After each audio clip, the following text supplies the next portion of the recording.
Ladies and gentlemen, welcome to this week's. I am so sorry, we missed 3 weeks. I apologize, but welcome to today's session of Inteligense Chek.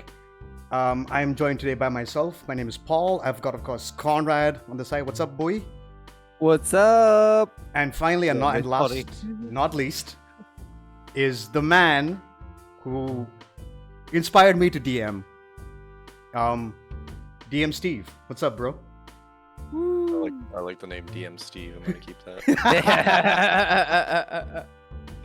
Okay, so a bit of backstory. So I keep talking about several campaigns I've been a part of, and Steve was my first DM, actually my second DM, and he's the one I've been playing with for the past 1.5 years, coming on 2 soon.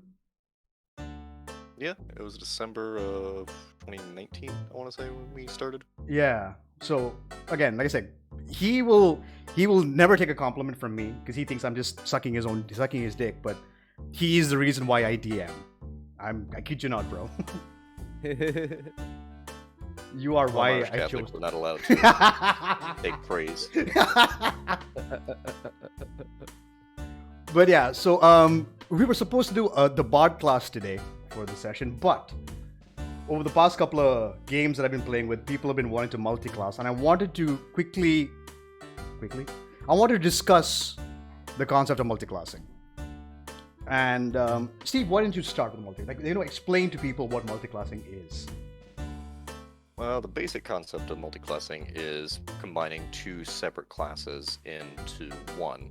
Basically, whenever you take a level up in a class, you would take it in a separate class than the one you'd already taken. For instance, if you're a sorcerer, you could take a class in Warlock or Bard and gain the first level features of said class, or the new class. Exactly. So, and I think what most people misunderstand about multiclassing is the fact that they don't understand the sacrifice that they're making, right? Yeah. Because remember, at least in 5th edition, max level is level 20. But so at maximum, you can get 10 levels in one class, 10 levels in the other. Like max out, which means you're giving up a lot of features of high-end, like high-level features, which some of them are pretty fucking fantastic, actually. Yeah. Some of the old stuff is like some of the class, their capstone abilities are insane. And the sacrifice you're making by deciding, you know what, I'm gonna go Paladin Bard. I'm like, cool. Not a bad idea, of course. Both are charisma casters. You have the spell slots, you can smite more, sure. But you lose out on a lot in terms of like, you don't get your Paladin auras, or you miss out on magical secrets from the Bard. It's very... People misunderstand how difficult it is to get that act together. Yeah. Yeah. Like they just hear multi-class and they're like, okay, that's cool. 2 classes in one character. Yay. I mean, like in Steve's game, I had my Warlock Paladin, which, in retrospect, I'm like, fuck, I should have just gone pure Paladin. It would have been so much better.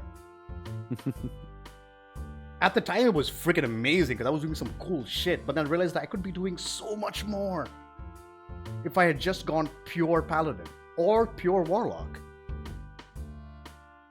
I gave up a lot of stuff, unfortunately for me. Yeah, it's like I said earlier, you're effectively giving up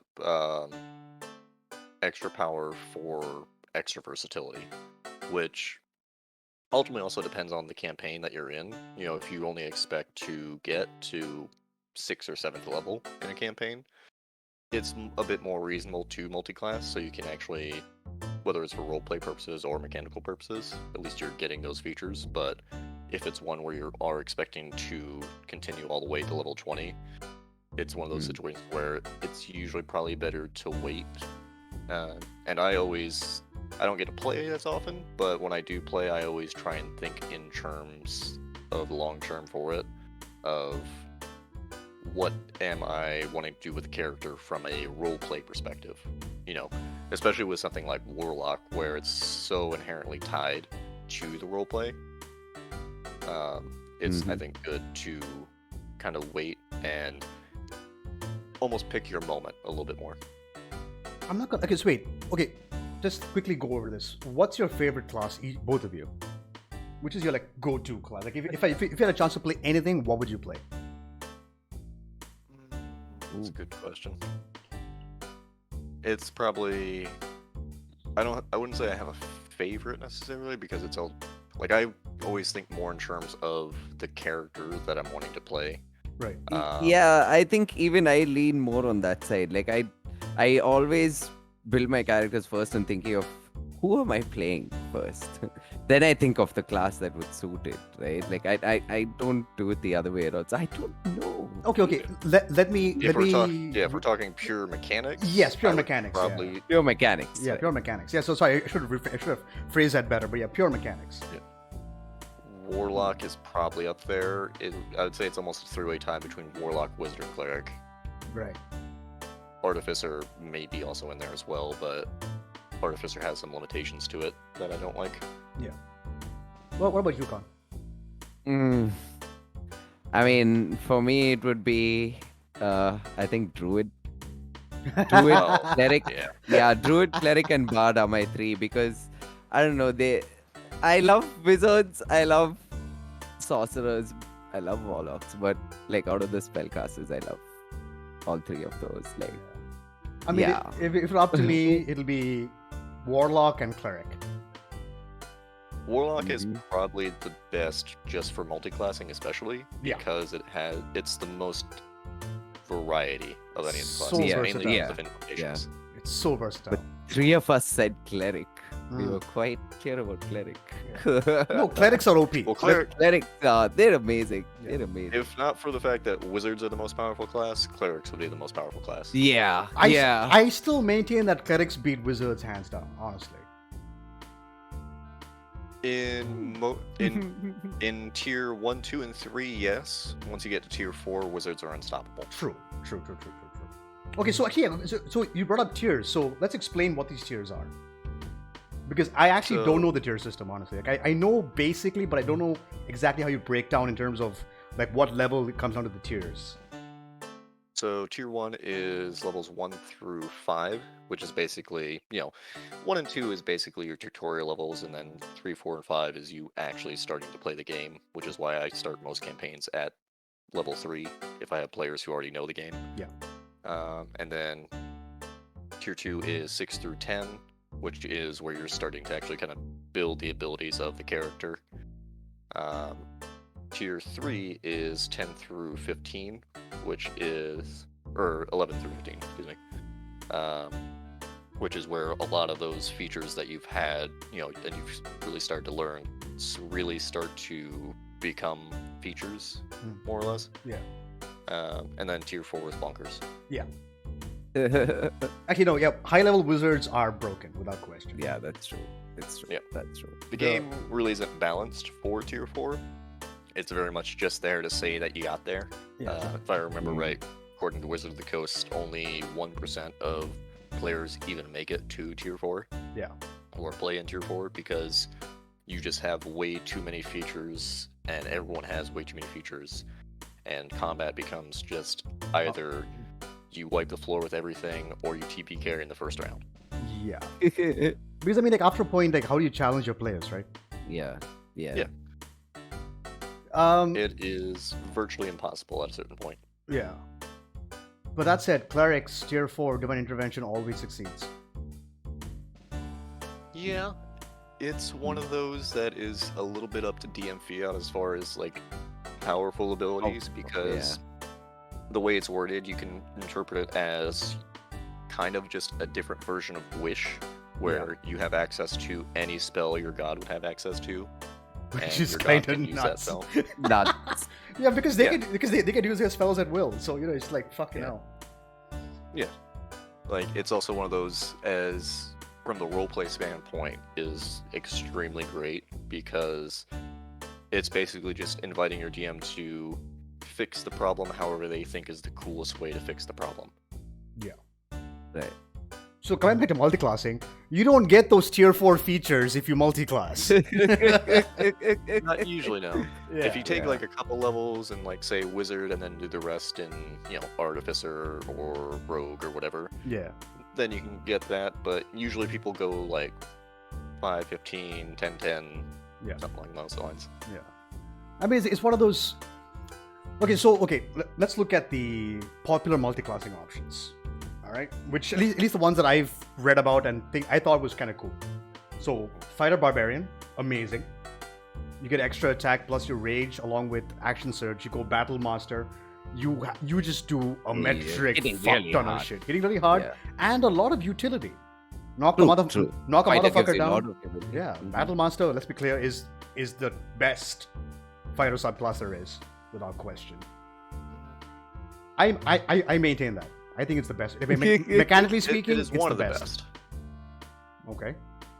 I don't know if I would put it as the best, but from a multi-classing standpoint, absolutely. I would say it is probably the best because it does, like you said, give you that versatility.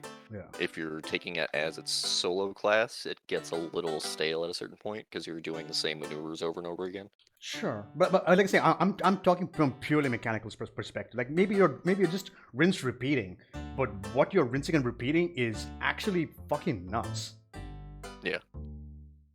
I mean, yeah, like saying playstyle gets boring, sure, but what you can do with that playstyle is ridiculous. I mean, it all comes down to how the player, role plays the character as well, and how That's true. it also goes through. But in terms of mechanical perspective, Battle Master is without doubt, I think, the top tier of fighter subclasses. But yeah, so fighter barbarian, freaking amazing. Sorlock, classic blaster. You're just doing a metric ton of damage every turn. Like you can just quicken spell, just do twin spell everything. It's ridiculous. Meta magic is stupid. Along with the warlock spell slots that come back on a short rest. Turn those spell slots into sorcery points and turn those into sorcerer spell slots or vice versa, whichever you wish. It's kind of cool. Then of course there's the paladin warlock, hexblade obviously, back to the blade, bagil weapons, use your charisma as your attack. Just it's insane. So many cool features. What about for you guys? What else do you think is a good combo? Barbarian is a classic one. Oh, that's been around yeah. since 3rd edition. Yeah, Torn barbarian with Circle of the Moon. Yeah. Yeah. Really, Yeah. any barbarian works for it as long as you go Circle of the Moon because you can turn into a bear at second level. It's crazy. It's crazy. Jeez. I was just picturing that in my head. Yeah, you just can't And die. since Wild Shape Yeah. lets you Yeah. keep your mental stats, me and I think Mhm. most other DMs allow you to rage while in bear form. Yeah. So Yeah. That or you rage before you transform, whichever. also a good option.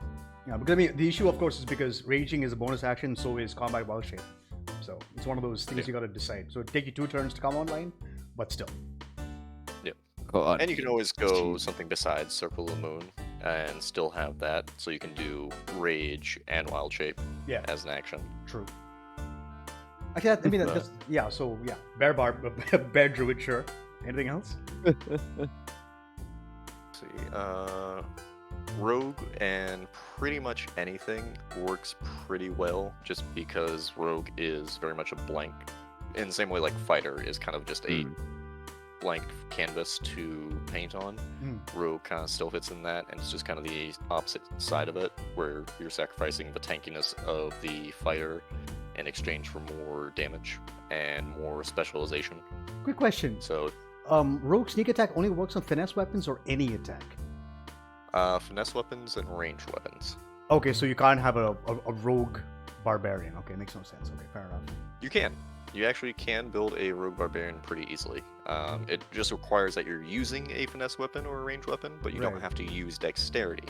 So a strength-based rogue is completely reasonable. Yeah, so short sword barbarian. That'd be nuts. Yeah, not gonna work. There was, I think it was Taliesin Jaffe from Critical Role used a thief rogue and bear totem barbarian for one of their one-shots, and it actually makes perfect sense Okay. because you get resistance to everything but psychic, Yeah. Yeah. and you get sneak attack as long as you have advantage which Reckless. barbarians can go reckless. Yeah. Reckless. Yeah, so you're Fuck. That's more an or less insane. guaranteed sneak attack. Yeah. Yeah. But how would you level? I mean, so what? You would level what? Barbarian to 3 to at least get to Bear Totem, and then the rest Yeah. Rogue. Either or, you can really combine the two pretty effectively. Like you could even go 5 levels into barbarian to get that extra attack. Just because people really underestimate how valuable an extra attack for a rogue is. Yeah. Because if you Yeah. miss that first attack as a normal rogue, Okay. that's your whole turn. Yeah, true. I mean, but then again, yeah, I suppose you can at least guarantee. But then if you're being reckless anyway, chance of you missing are kind of low. Yeah, but if you go up against a high AC target, Right. or if you're just in a bad position, then or have just a poor roll, it feels really bad. But having that extra chance is definitely valuable. True. And also Thief Rogue especially, because you get the increase to your climbing speed and jump, Right. which Yeah. Jeez.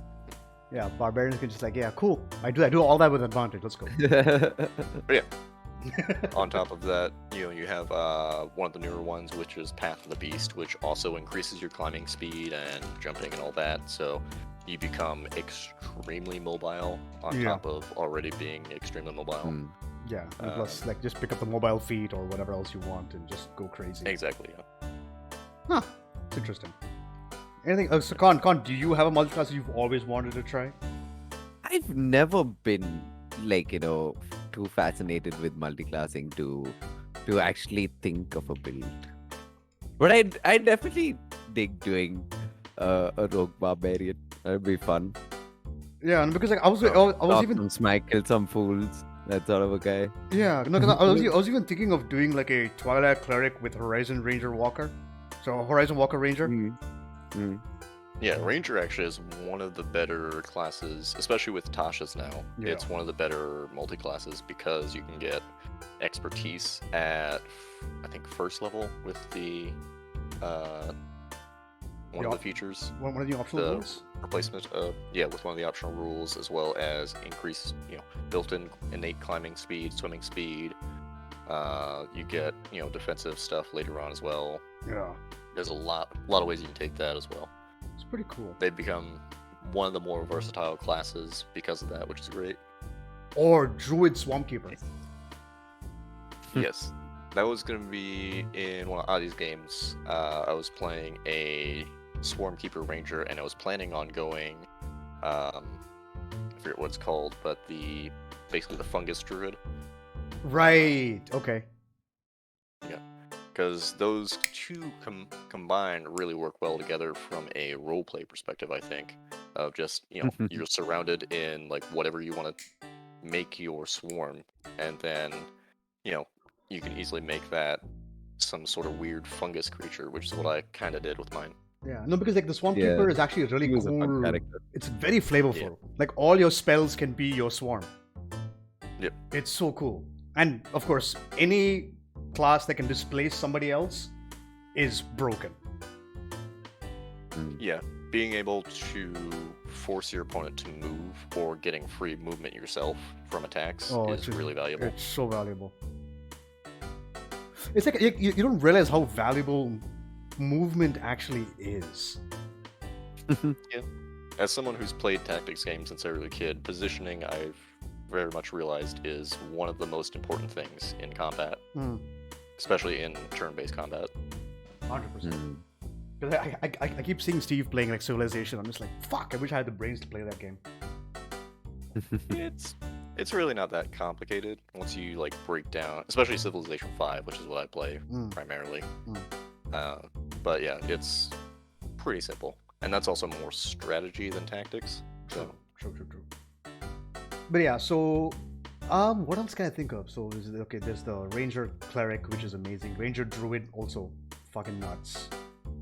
Artificer is, even without being an intelligence-based class, one of the best just from a pure utility standpoint. Oh, yeah. As is Wizard. Yeah.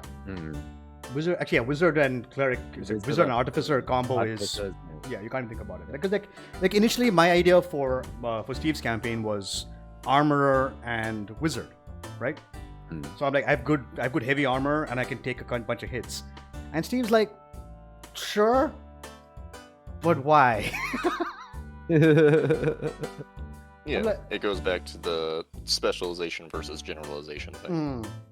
Well, yeah, we should mention that right out the gate. If you're going to multi-class, make sure you're good at one thing. Like you're good at doing damage, or you're good at debilitating people, or you're good at whatever it is. Don't generalize, because you get spread it too thin, and then you're just mediocre at everything.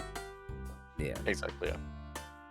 So like my class is a alchemist with scribe wizard, because I think scribe wizards are broken.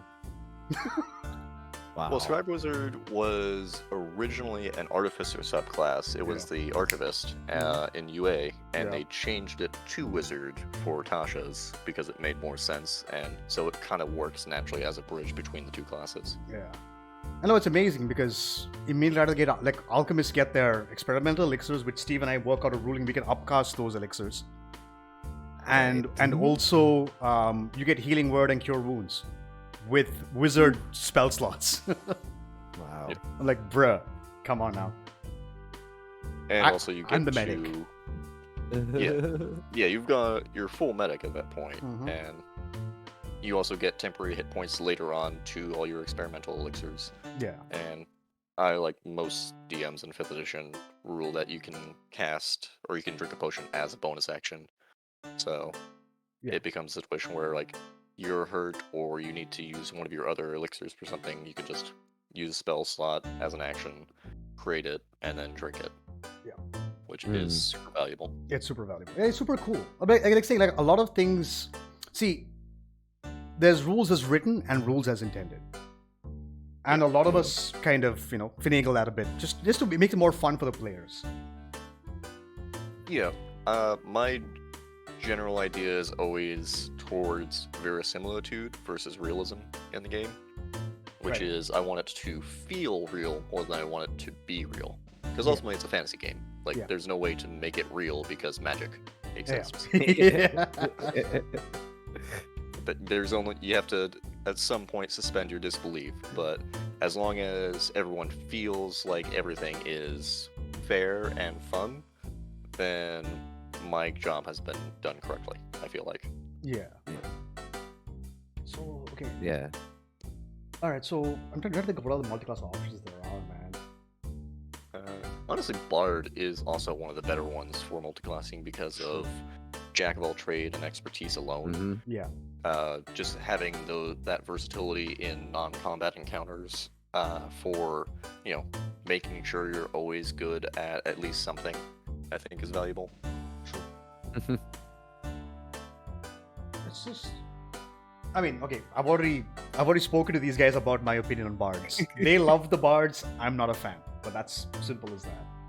But then again, I haven't played a bard, so I can't speak on it. Once you get to really tier 3 and tier 4 is when they start to really shine, because before that you're more or less a support character. Yeah. But once you get A to lot of where you're support work. exactly, yeah. But once you're getting to like 5th level and above spells, you have some pretty insane options. Mm. On top of the fact that you have magical secrets, meaning you can gain any spell you want to really fulfill that, kind of fill whatever void that is left. Like, if you don't have any good damage spells at 10th level, just take a really good damage spell and you're good. Yeah. Yeah. Yeah. So wait, magical secrets, they give you. What's the level basis for them though? Do they have limitations on them? So 10th level is when you get it, like with the exception of college lore, you get a bit earlier because of one of there's a subclass. Right. But basically, it just adds in some extra spells to your spells known, and they can be from any class. So it But can be. there's no level limitation on that. You can pick like a 5th level spell, or At that point, you can because you have I 5th think you levels. can. but- Yeah. It Okay. doesn't Yeah. say that there's any limitation. right. So you pick Yeah, you whatever have to be able to spell slots you cast have. the spell. Right.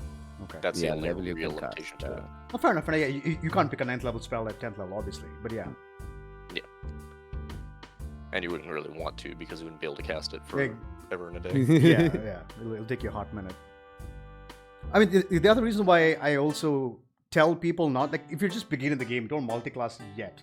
Because, like, my players, like, already have a Starlock in the making. I spoke to him. I'm like, dude, why do you want to do this? He's like, because of sorcery points. I'm like, cool. You won't get your sorcery points till you're level 6 or level 5 if you choose to level up your sorcerer instead. So your meta magics already are kind of pointless because you don't have them. You have Eldritch Blast and a bunch of other cantrips and a couple of first level spells. Yeah. Why? I'm like, why? Why would you do that so early? A lot of players get too in-depth, I think, with the concept of theory crafting their build Yeah. to the point where they put that above actual play. Yeah. Which I understand why people do that. It's very fun and engaging to think of like, oh man, if I combine this feature with this feature, I can do this really cool thing. But it's going to take a while for that to kick in for you if you are multiclassing. So, which is one of the reasons why I wanted to do Gestalt with you guys, because I knew, everyone in the group, with the exception of pretty much Yen, is very much into theory crafting. So I want to just let you guys have that, and which is also why partially I do with Gestalt it takes longer to level up, because you have so many extra abilities. I want you to be able to kind of explore those and make sure you're making the right choices with those abilities that you have. Yeah. Oh, by the way, for those of you who are watching, if you don't know what Gestalt is, it's multi-classing, but the rules are different. While in multi-classing, you choose which class to level up at what point. When you get to a level up point, in Gestalt, you level up both classes at the same time. So you are constantly leveling up at the same time. So you be a level 20 wizard with level 20 artificer or whatever else you want. That's the combo. It levels up at the same time. So collectively, you're level 40. But technically speaking, you level up at the same time. While multi-classing, max is 20. You've got to make sacrifices here and there. So Gestalt just is a lot more freeing, a lot more powerful, which means your DM has to balance accordingly. Keep that in mind, though. Yeah, there are some limitations to it, and it's also a homebrew rule from 3rd edition that we're using essentially for it. So, which actually, if you do play 3rd edition, I think it's still technically legal to use Gestalts, but it's a whole different process because you also have like prestige classes in that, which change the whole thing. Which I've considered doing for our campaign at some point, if you guys get to like tier 3 and tier 4 play, and it makes sense. Right. Yeah, that makes sense. Maybe we'll see what happens. Yeah. It's just that like That's the other thing too. I'm also like just looking at my abilities as a wizard and artificer, trying to see how I can combine them to work better. Because again, I'm a medic. Let's be clear, I'm a fucking medic. I've made a medic, which I don't mind at all. It's super fun. Just throw potions everywhere. It's like, you need to heal? Here, have bless for an hour. Go. Have fun. Like, I can pretty much make a potion of heroism at level 1, which is great. Sorry, at level 3, which is so cool. Like, here, please, enjoy. Especially once you get to later levels with that, because of Arcane Recovery, you can, before you take a short rest, just make a bunch of potions, and then gain all the spell slots back that you use to make those potions. So you just kind of have a bunch of free potions. Yeah, it's pretty cool. But the unfortunate thing is we're in the Underdark, so I'm limited on resources because there's so much stuff I want to do. Yeah, that's the other thing with especially that combo, because in my game I always think wizards and artificers kind of fill that role. They are the most downtime dependent of the classes in a lot of ways. Yeah. Whereas everyone else is doing it more for roleplay purposes. You're actually gaining something mechanical out of it. Yeah. Which isn't to say other classes can't gain something mechanical from it, but it's more designed towards that end, especially since you're building magic items or discovering spells, so forth. Yeah, no, it's just this slew of options I have available to me. It's just absolutely ridiculous. And that's actually one of the things that kind of touches on with multiclassing is if you have too many, you can have too many options to a point where you just start to hit analysis paralysis. Yeah. So that's one of the things that you have to kind of be mindful of whenever you do multi-classes. I can do so many things, but in the moment I'm only going to be able to do like 2 or 3 of these realistically. Yeah. but it's gonna take me like a good solid 2 minutes to figure out what I want to do. Yeah. Actually, no. That's probably the curse of multi-classing. Like you just mentioned, what do I do now? I can do this, or I can do that, or I can do this. But I keep telling people that the DM's job is very reactive. Like, sure, we have a plan of what's happening up ahead, but then things could go sideways in an instant the moment player makes a decision, right? So we're immediately reacting to that job or reacting to what they've done. Multiclassing also brings that to you, the fact that, okay, the battlefield's quickly shifting. I got to react and figure out what's going to happen. Like, I was going to cast Fireball there. Suddenly, everybody's moved. We're like, shit, what do I do now? I'm like, okay, I can do X, Y, and Z. Oh shit, no, I can't do that. That guy's moved. Oh god, fuck. The brain fart. Next thing you know, your turn takes 10 hours, which is no fun for anybody else. Yeah. Part of the reason why whenever I do make characters, I always kind of just make characters who are going to naturally react to whatever the situation is in the moment. Yeah. And I kind of try and limit my options in that way. Like, I kind of always go the opposite direction of that, because I know, like, well, I can only really do this anyways, so I know what I'm going to do in combat. And that's partially just also because, honestly, I prefer roleplay over combat. Right. Mainly because I think I DM so long, it's, just naturally more easy for me. So, and it's always more fun to roleplay in the moment with combat than it is to think like, okay, tactically this is my best decision, this will be my backup plan. I have to do that as a DM. I don't want to do that when I'm a player. I just want to kind of sit back and whatever. I'm not gonna lie, I enjoy DMing more than I do playing. I do too, 100%. It's so much more fun. All the things you get out of playing, you get out of DMing, but you get to do them more. Yeah. That's the way I always think about it. Like, I don't like having my options limited in that way. Like, if I want to play, say, a paladin, here's a paladin NPC for you guys to travel along with for a bit. Yeah. Or, I want to... Also, I have access to all these monsters who have much cooler abilities than the PCs do. So I get to use those. I mean, it's like, I love... Okay, as a DM, let's be clear, guys. You roll a lot more than the players ever will. True. 100%. That's true. And some of these monsters are fucking cool.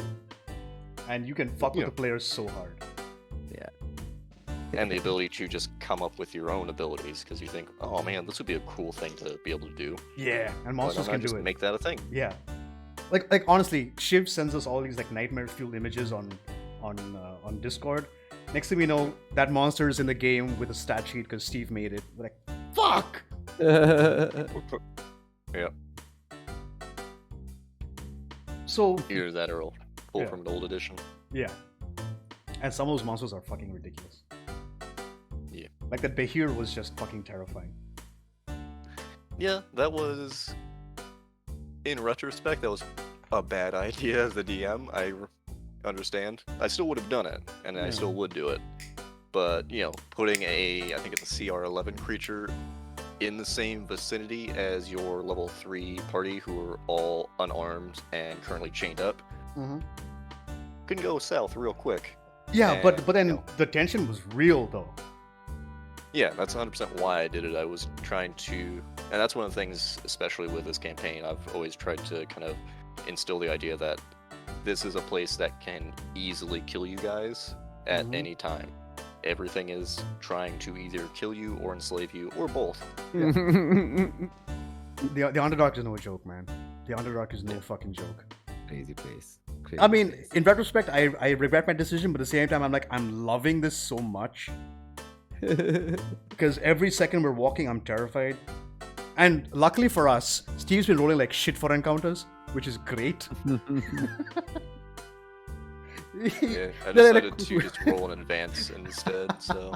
I just remember in the middle of the session, Steve rolls. You can see the shadow of the roll in the background, right? Yeah. So it just rolls. And Steve's like, fuck! Rolls again. Fuck! Like, yeah, so today nothing happens to you guys, I guess. Yep. We're like, cool. Well, Because I'm partially basing everything around Out of the Abyss, because I don't like running modules. I never have. I've only really done it one campaign, and it was fine. But once you kind of understand the underlying mechanics of how D&D works, it just feels so limiting.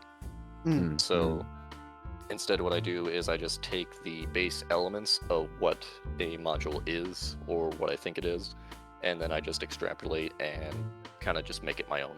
And I think that's, for a lot of people, honestly, that's a good way to approach it, is just, customize as much as you can to fit and tailor it to your personal playstyle and also towards your players. Yeah. I mean, I'm not gonna lie, I'm enjoying running modules, but that's mainly because I don't have your brain. It's terrifying. Like, I don't know how you've made the world that you've made, and it blows my mind that you have. It's a lot of running bad D&D for a long time. And that's one of the things that D&D's kind of helped me with just in life in general, is being okay with failure and embracing failure in life in general. I think is one of the more healthy things you can do, because no matter what you do in life, you're probably going to fail at it in some way.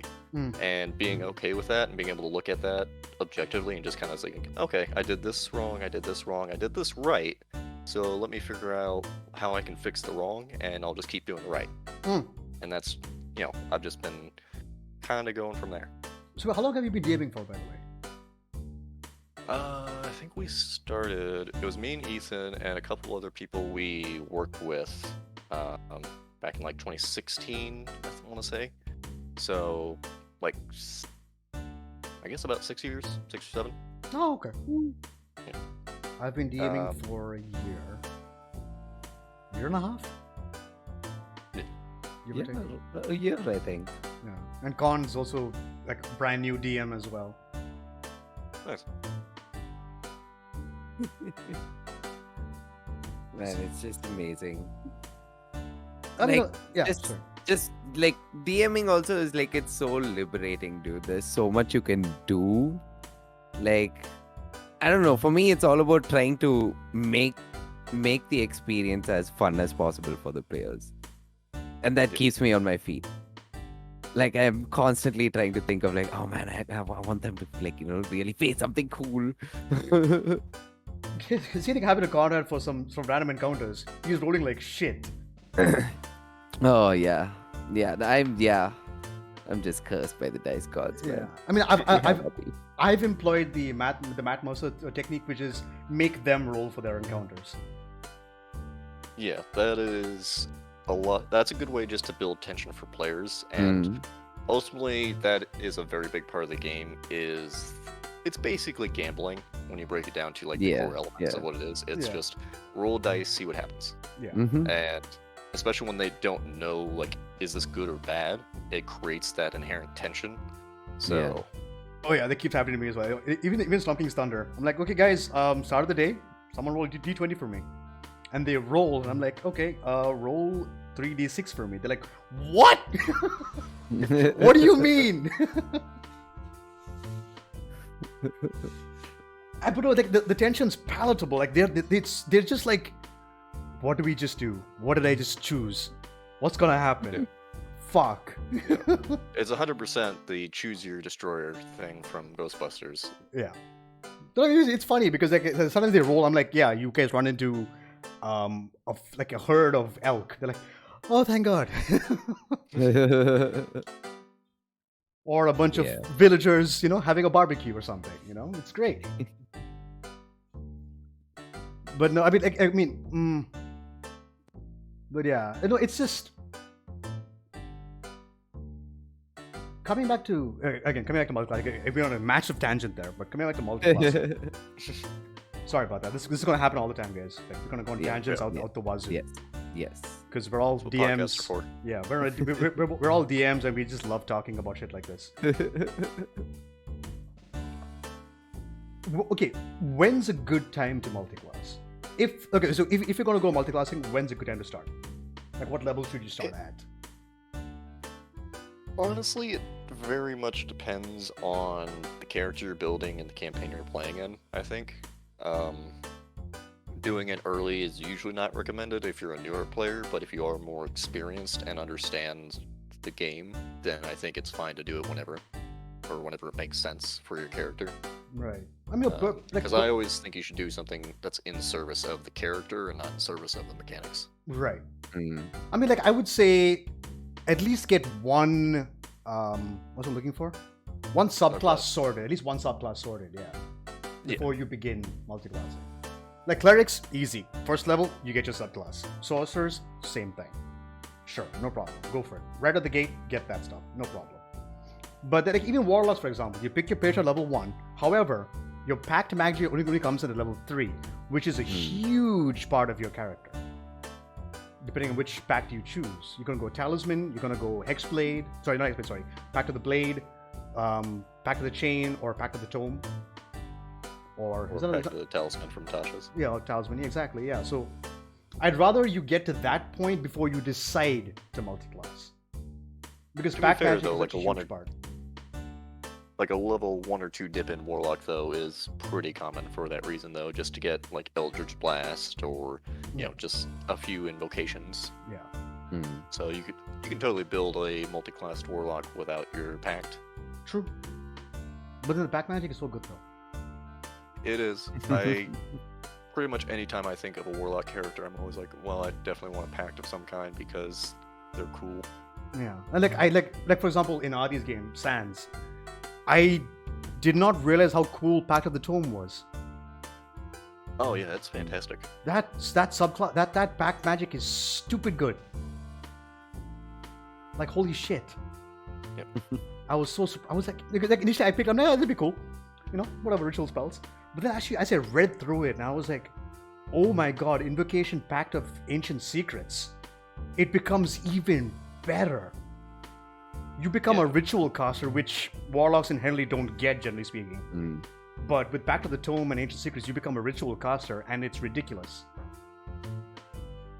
Like, I can grab fucking Limon's tiny hut and have safety. Or, if I prefer, get Pact of this, just go, you know, Genie Warlock and pick up some of the fun stuff. Genie Warlock with fucking Pact of the Tome. That's kind of Oh, nuts. yeah. Honestly, like, Genie Warlock is one of my favorite subclasses that they put out for Warlock in a long time It's because super of cool. just Mm. the inherent roleplay of having a genie as your patron. Yeah. You can take that in so many different directions, like obviously the comedic route of, you know, I'm building Aladdin, Yeah. basically. Mm. Yeah. But and also you don't even necessarily need to go Pact of the Tome with it because you get, you know, kind of or Pact of the Talisman with it because you get a built-in talisman more or less with Yeah. the one of the features, I forget what it's called, the vessel. Yeah, the vessel, yeah, Genie vessel. I mean, one of the cool things you can do with the Genie Warlock is just that moment where you can take your entire party inside your vessel, and you take a short rest in 10 minutes. Yeah.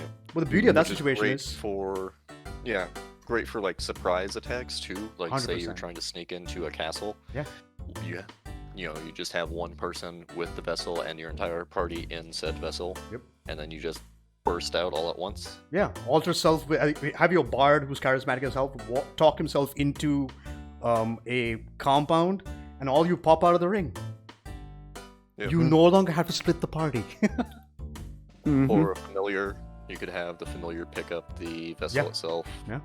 Fly into an enemy fort, drop it right on top of the boss, and you all just surprise attack him. Yeah. Hey, Blaze Gaming. I'm about to play my first game of D&D. Very excited. Hey, welcome. You have 3 DMs here. You can ask us any questions you wish. Like I was saying, guys, remember this podcast is available to the chat to ask questions, and we'll always be happy to answer them. So Yep. feel free to message us on chat. I'm looking at chat. Connor's looking at chat.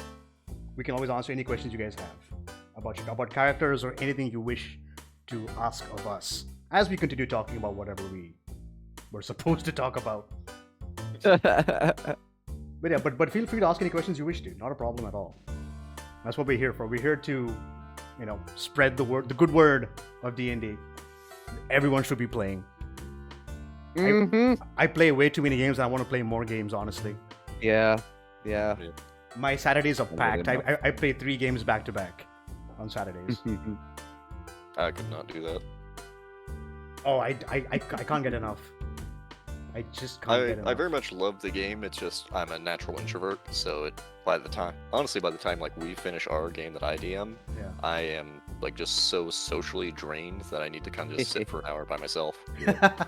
I don't know. Like I'm an introvert too, but clearly not as much. But I don't know. I really enjoy it. For me, it's Yeah. for me, it's a very out of body experience. You know what I mean? It's like Oh, my 100%. It's my characters are not me. Yeah. my characters are all a little bit me. Like I always kind of think of it in terms of like the pro wrestling idea of your character is just you turned up to 11, Right. and I kind of apply that to almost every NPC you guys encounter. Some are just absolute pieces of shit, and I disavow them completely. But No, I mean it's just like all my characters are people I wish I was. Yeah. Like they are not. I'm nothing like them, but they're all like what I aspire to be. Either charismatic or intelligent or absolutely badasses in a fight. Like that's who I want to play. I am not any of those people. whenever I'm building a PC, that's usually kind of how the direction I'll take it in generally. Although it's not always necessarily like the parts of me that I want. Sometimes it's like this character has some of the flaws that I have as a human being. Like I have anger issues. Let me make a barbarian. Right. I have I apply those and kind of just expand on those to kind of help explore that just from a personal therapeutic way, and also because I know that personally, so I know I can do that in a way that's going to be entertaining for both myself and the other players. Yeah. Because it's super 'cause- fun, right? Oh, absolutely. Yeah. Yeah. That's the best part about the game, I think, is ultimately just exploring characters and exploring human emotions and the nature of humanity through this fantasy world. It's Actually, a roller coaster. Yeah, because I mean, I remember like one of our first podcasts we ever did was we were talking about roleplay and what that means for D&D, all that kind of stuff. And like I was talking about our party when we started. Yen and Morgan were extremely shy people, but now as the longer we play, they're no longer those kind of people. They're much more. I'm sure they're still the same in real life, but when they're playing, they are outspoken. All sorts of stuff. Like, most of us are just fucking introverts and socially awkward people. Yeah. But this game The gives us a huge outlet. Oh yeah, absolutely. The dynamic with the group has changed a lot as well over the time because partially we've changed some of the players through it, but Yeah. and that always anytime you do that, that obviously changes the dynamic itself. But watching Yen especially kind of come out of her shell a little bit with the group. Oh yeah. Because she is still very much an audience member style player, which is absolutely fine. And as a DM, I love that because I can play to that more than the rest of you guys. Yeah. Uh, Oh, dude, Steve fucks with Yen so hard, it's funny. she okay. invited it. Yeah, 100%. I mean, it's like, okay, fucking with her seems like a terrible thing to say. It's more like Fucking Steve. with her character. Yeah, Steve's like these things happening, and Yen just goes, "Huh? What? Oh fuck! What?" She just panics, but it's great because it adds so much character to like saying like Yen's character is completely unknown to all of us. She is the most wild cardy out of all of us. So when these things happen to her, it's like, oh no, what's happening? Well, it's unknown to her too, which makes it even better. Yeah. Because she gave me a character that has, a giant chunk of her life missing. I remember we spoke about this in backstories. Don't do I have amnesia shit, because your DM will just run with that and do whatever the fuck he wants with it. No, absolutely do it. Like like if I had the opportunity to play a game, that is 100% something I would at least consider as like, yeah, I don't remember what happened here. Especially if I'm running a warlock character, because Yeah. that dynamic, and I think that's what attracts a lot of people to the warlock class, and why a lot of people actually do multi-class into it, is it's just built-in story and built-in roleplay for your character. Yeah. Because you have, it's not a god necessarily, it's a patron. It's a powerful being that's given you power, and it has some level of control over you. Yeah. Mm, Actually, I've always struggled, like whenever people play, okay, keep in mind, I only play modules, so it's a little harder to incorporate stuff like that into roleplay. But I realized when it comes to something like a homebrew campaign, warlocks, you can actually do a lot of, because the pact you make with your said patron, there's a price to pay. Usually, yeah. Yeah, they're like either you got to give me your soul, or you got to kill X amount of creatures by the end of the week. Meet my quota, or you lose your abilities. Yeah. Like for example, That's actually. oh, sorry, go on. Oh, sorry, go ahead. No, so like in my game of Curse of Strahd, my paladin, he's playing a Furbolg. He did not know what a Furbolg was. He thought they were evil creatures. I'm like, no, Furbolgs are the nicest fucking creatures on the planet. They're sweethearts. They're literal gentle giants. Yeah. And he went completely apeshit on an NPC. I immediately punched him. Because the god he's chosen is a benevolent god. So I'm like, yeah, you done fucked up, so your god's like, you lose a spell slot. Instead of 3 spell slots, you have 2. Have fun with that until you redeem yourself. So that's one thing I could do with that. I remember fucking first time I played Curse of Strahd, Prissy's character. So Yeah. she chose the Fiend Warlock as her first to begin with. And her Fiend patron was going to be Levistus. Yes. Now Levistus, of course, is he resides in, I think it's the fifth level of Avernus, the cold. I want to say it's the 9th, but oh no, that's Mephistopheles. Yeah, Mephistopheles. Yeah, I think it's the 5th level. Yeah. So, like, fucking Levistus is a literally cold-blooded psychopath. But Priscilla's character, like, she's a good person. So at one point, Levistus is like, bye Felicia, and left. She lost her ability to cast magic. But then to remedy that, I brought Saloon in to become her new patron and god. Because she decided to go Divine Soul Sorcerer. So that was, it was kind of cool. Like I was able to do that shit. I was like, cool. This is, I like this idea. I like this fucking idea. It's that whole like, I always like the idea more of if a character wants to change mechanically what their character is, of having some other reason instead of just creating a completely new character that, you have to reintroduce to the party, you have to rebuild these bonds. Just, you have a new patron or your abilities change. It usually doesn't require that much explanation or that much buy-in from the rest of the party or the player themselves. So usually that's the better route to go, I think. Holy shit, we just got raided. Goddamn. Yeah, we did. Matthew Perkins, DM, and everybody else who's come to the chat, welcome. We're discussing D&D and I see Matthew Perkins, DM, welcome. It's a raid. My god. I'm so blown away by this. Welcome, guys. Welcome. Oh my god. Dude, this is our first raid on stream, man. Yeah. This is awesome. Guys, welcome. We're discussing multiclassing and Dungeons and Dragons in general. So so it's moments like that where I'm okay with multiclassing, right? Because it makes sense in terms of a story perspective. Yeah, I think I said this already, but I always think mechanics should facilitate story instead of the other way around. Ultimately, because the goal of the game is to tell a story in one way or another, and the game is just there so it has a structure.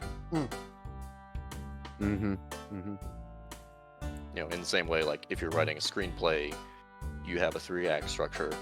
With a game, you have the system itself that facilitates that structure. Yeah. And it's super fun.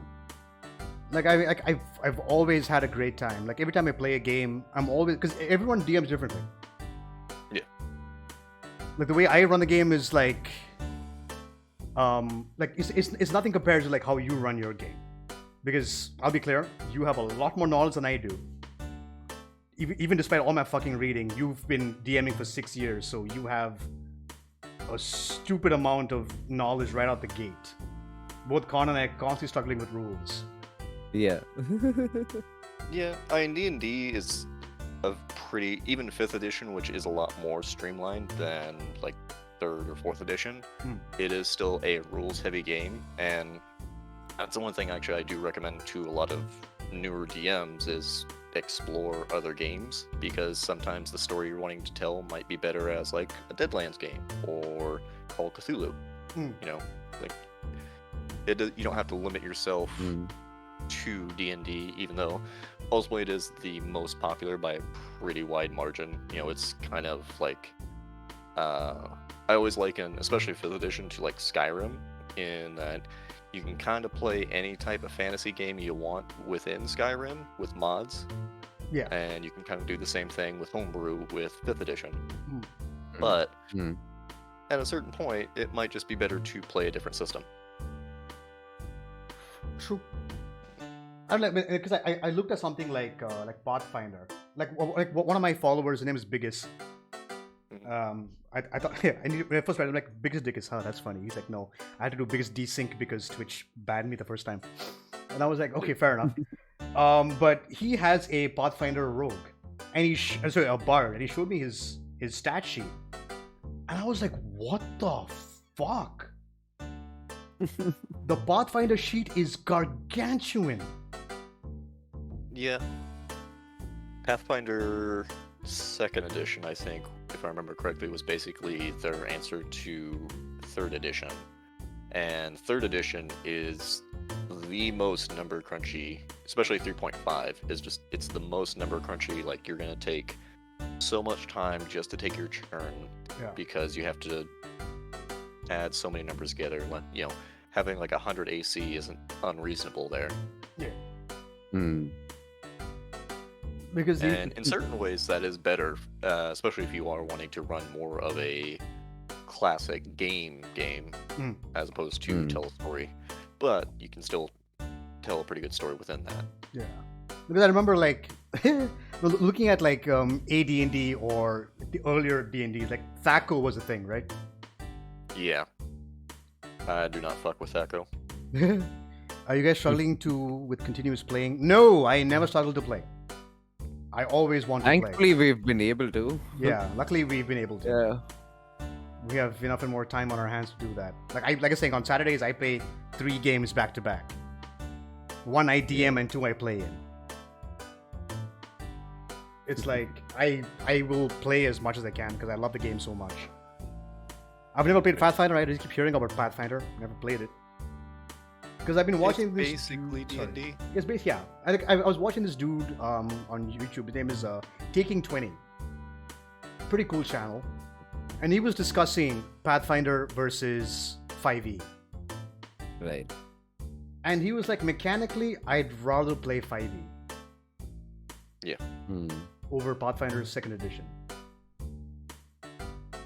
Because he's like, there's so many more things I can do in 5e that I have to think super hard about if I'm going to play Pathfinder. And also in terms of action economy, 5e apparently is a lot better than Pathfinder. Yeah. I don't have a giant wealth of experience with Pathfinder, but from what I've seen and gathered, Pathfinder I would say is better for DMs, whereas 5th edition D&D is better for players.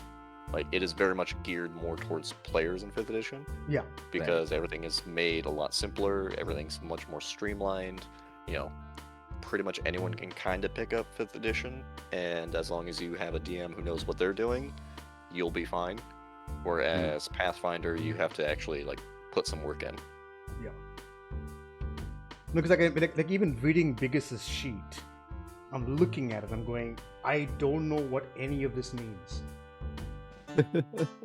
And I have D&D experience, and I'm looking at this going, what? What does this stat mean? Like, what does this one thing do? I don't get it. It's ridiculous. Because his sheet was basically like his stats alone and features alone is 2 pages. I'm like, what the fuck?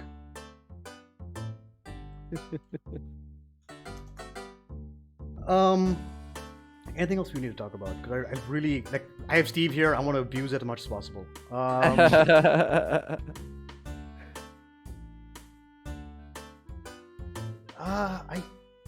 Anything else, Con? I mean, we've spoken about a lot of stuff. It was supposed to be multiclassing, but Yeah. we went Completely we off. went through a broad spectrum, Yeah. No, but multiclassing again. and it was amazing. Yeah, it's like a tiny chunk of information. Yeah. Not a whole lot about it. It's mainly just deciding like should you or should you not. Does it make sense or does it not make sense? If you're doing it just for the mechanics, not a good idea. Yeah, unless you just want to be the guy who's kind of good at everything, but you don't care about, shining in a specific moment, then in general, yeah, I would say multiclassing can be good for you. But if you're wanting to build, if you have a specific character in mind, then a lot of times it's just better to reflavor what you have. And that's the thing, especially with 5th edition, is ultimately you can just flavor almost any class as anything to an extent. And as long as you have a good understanding of how to build it, you can kind of do whatever within a single class. Yeah, no, it's just like for example, coming back to my paladin again, I thought the Palilock would be fun. Yeah. I didn't do it for a good reason. Like, I wanted to play a paladin, and then I read about the paladin warlock multi-class option. I spoke to Steve as well. Unfortunately, my character came in a little sooner than I was hoping. Yeah. Because we didn't get a Things chance went to. south. Yeah, something's went really south really fast. No, it was a moment like say like if Steve and I had more time to talk about the character, that guy would have been my long-term character, right? But we didn't have enough time to sit and talk about it to at least to develop it a bit more to the point where he became a one-note kind of character. Like, there was no room for growth for him. And that's the problem. Yeah. Oh, sorry, go No, go on.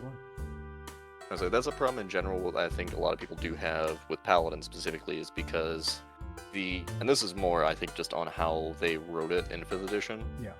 Is that you have to be this specific type of player or this specific type of character with Paladin, which is not at all true with the mechanics they've laid out for it. Yeah. The idea that you have to be a lawful good character or a lawful character in general. You can be a chaotic neutral paladin, and it can make 100% sense. You just have to play it correctly. You just have to follow some level towards the oaths. I mean, it's more like, I would say, I say paladin is very dependent on who you pick as your deity, right? Yeah. Well, it's not even necessarily tied to a deity for paladins. It's just you fully believe in something, right? But I mean, deity has rewarded you with power because of it. Right. But what I mean is, like, so in terms of helping you roleplay as your paladin, if your deity has a certain way of operating, that'll lend to your roleplay. Yeah, absolutely. Like for example, Azrael, he hates the undead because Raven Queen hates the undead. So I'm like, yes, I want to make sure my queen is happy. Therefore, I will smite any and all undead. Like, I one-shot that ghost character that cute old granny, the cute old granny that Steve made, and I just crit her and I one-shot her basically. The NPC that I put there to give you guys exposition, and then you hit her in the face. Yeah. Fucking crit on her face and just smited her into dust or ectoplasm, whichever. The funny thing with that too is because I had designed that dungeon like weeks in advance before Azrael was part of the campaign, even. Yeah. And I had made that character already, so. And then whenever Azrael got introduced, like the week beforehand, I was looking over it and I was like, well, that's probably gonna end poorly. But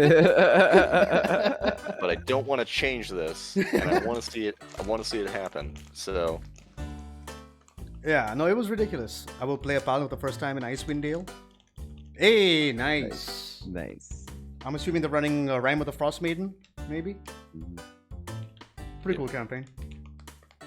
I haven't fully read through it, but what I've seen, I've really liked Icewind Dale. Yeah, I mean, I read through Rime of the Frost Maiden, and I was like, this could be fun to play. And it's very open ended. Like you can go wherever the fuck you want in the 10 towns. Yep. So it's very sandboxy, and I'm okay with that. But it's just like it's a lot to read and prepare for. Like even Curse Start I was struggling with. First time I played it, I was like, where are my players going? Fuck. Because it came to a point at the end of the session, I'm like, okay guys, just for my sanity, which way are you heading? What's your plan? Are you heading south? Are you heading north? Are you going east, west, where? So at least I know I can, because otherwise it's so open-ended. They can go anywhere they want. They can end up at Strahd's castle right out the gate if they want to. They're gonna die, but they can try.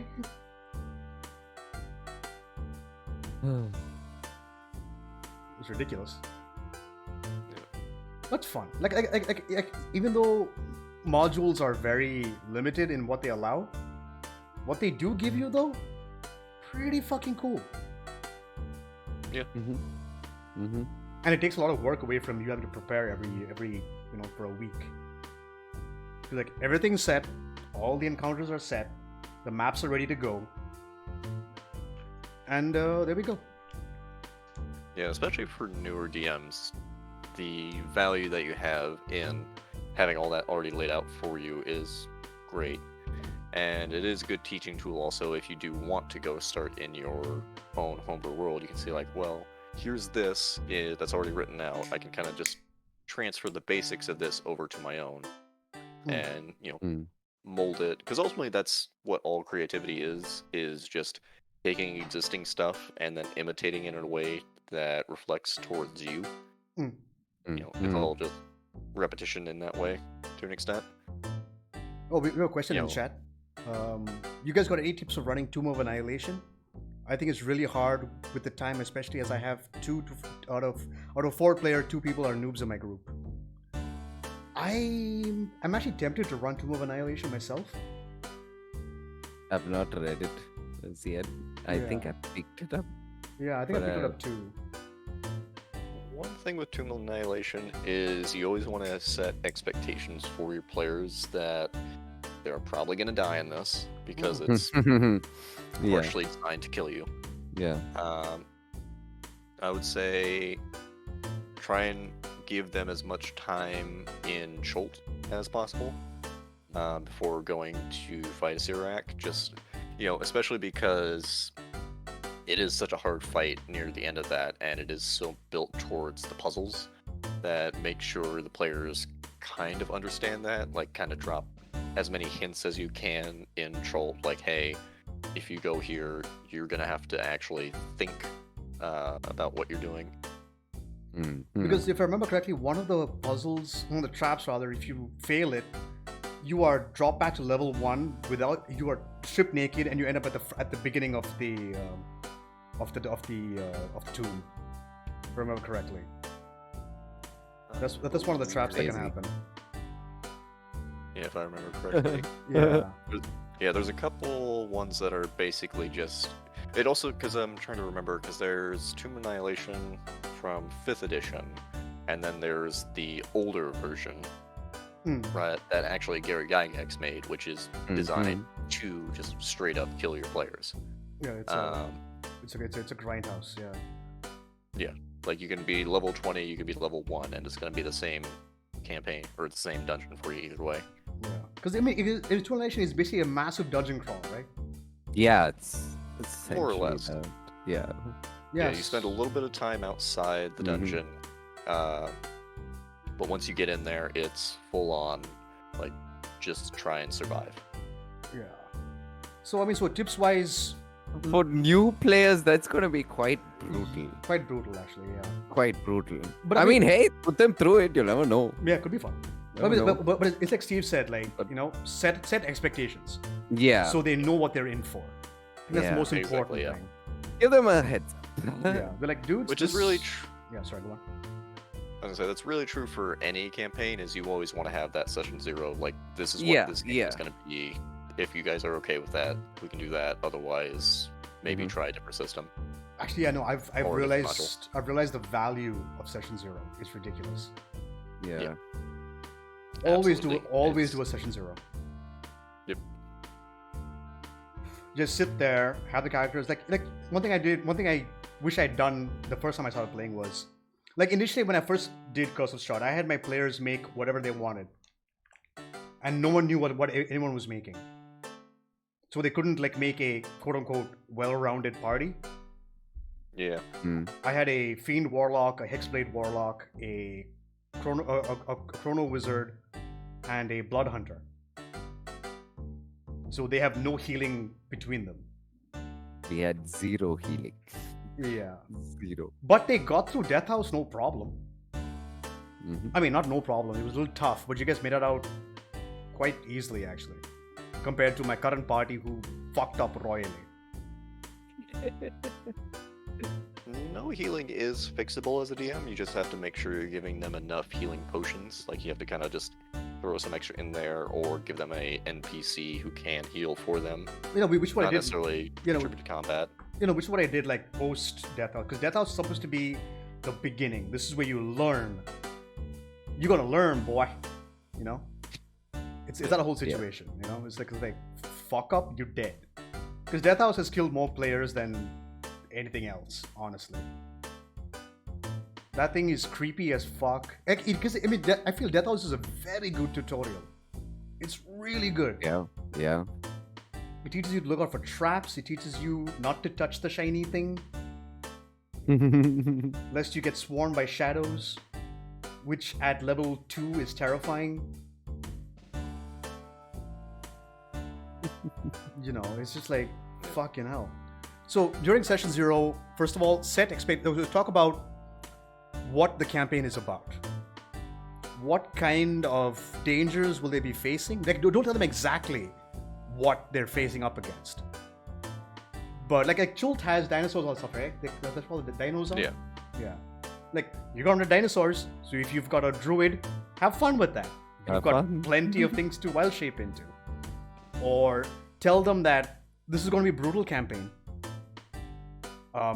Chances are you guys might die. Yo, Biggest, what's up, bruh? You might die in this campaign. It's quite likely. This dungeon crawl is meant to be a brutal fight. So you need to let them know that they know what they're getting into. Because sometimes people don't want a grind to play. They want to do role play. Or they want to do, something a little more strenuous. Something a little less strenuous. But dungeon crawls is like, it's one of those things like, I would never recommend new players to play Tomb of Annihilation. Would you say that? Probably. I mean, it's fine if you have a DM who is experienced running it and understands what the players are wanting, which with the session 0, you usually will figure that out. Yeah. But I would say it's one of those that you definitely want to let them know this is a situation where you're going to have to think outside of just what's on your character sheet in a lot of situations. And a lot of people are just here for kind of the beer and pretzel monster of the week style play. Like you said, some people are here just for role play. So figuring out exactly what it is that they're wanting out of the game is usually the first step you want to take in any campaign. Like, for example, in Steve's game, when Steve did session 0 for our second campaign, he sat down with us and asked us, so what would you guys like to do for this campaign? Because again, like Steve can change the world to whatever we want it to be, like what we would like to play in. Like he gave us millions of options. We're like, okay, so do you want to be Indiana Jones? Do you want to be cops? Do you want to be pirates? All this kind of stuff. He gave us millions of options. And for me personally, I wanted to see more of the world that Steve made. Because when we played the first campaign, we saw the southernmost part of the Empire and we went across. And honestly, we didn't get very far into the Empire. Yeah, you guys only went to 3 kingdoms total. Yeah. And you got kicked out of the first one 2 sessions in. Yeah. Not even kicked out, like you were on the run from the law. Yeah. And still kind of are. Yeah. So it's that whole situation. It's always like it's important to know what your players want, because as a DM you can run whatever you wish, but if your players not having fun, what's the point? Exactly. Yeah. Because Yeah. as a DM, I want my players to do cool shit. Yeah. I want to see you do your cool shit. Make whatever you want, but I want to see you use that shit. Hence my whole read your sheet. That's become my new My moniker. goal. Yeah, I always think of it as I'm rooting for the players, but I'm also setting up a challenge that you can realistically fail. Yeah. And there is such a thing as fair. For anyone who hasn't watched Matt Colville's videos on DMing, 100% recommend those. One of the things he talks about is failing forward, which is even when your characters roll low or fail in what they're trying to do, that's still an opportunity to move the story forward in some way. Like a classic example he gives is when Indiana Jones is running from the giant rock at the start of Raiders of the Lost Ark. He tries to jump over the pit, fails, but instead of just falling straight down into the pit and dying, he grabs onto the other side and begins falling, grabs onto a vine that begins to fall loose, but then he manages to pull himself up. So as long as you can it's always just about thinking about how can I still have this feel like a distinct failure or distinct success, depending on the case, while still moving the story forward. For example, classic example, the moment Swamp King's Thunder. These guys jump through a hole in the floor, and it's a castle that's suspended 300 feet in the air, right? They jumped out the hole, hoping that their airship is waiting there for them. Adi's character missed the save and was tumbling to their death. Immediately, the rogue shoots an arrow through her leg to catch her. But then I'm like, okay, rogue, make a saving throw to grab on the rope and make sure you don't fall off. Fails that. Now they're both tumbling to their deaths. Conrad had decided, like, I'm gonna catch them and try and save them. I'm like, okay, roll for it. He rolled a natural 1. Used this inspiration. Rolled again, got nat 20, and managed to catch them both from saving themselves from falling.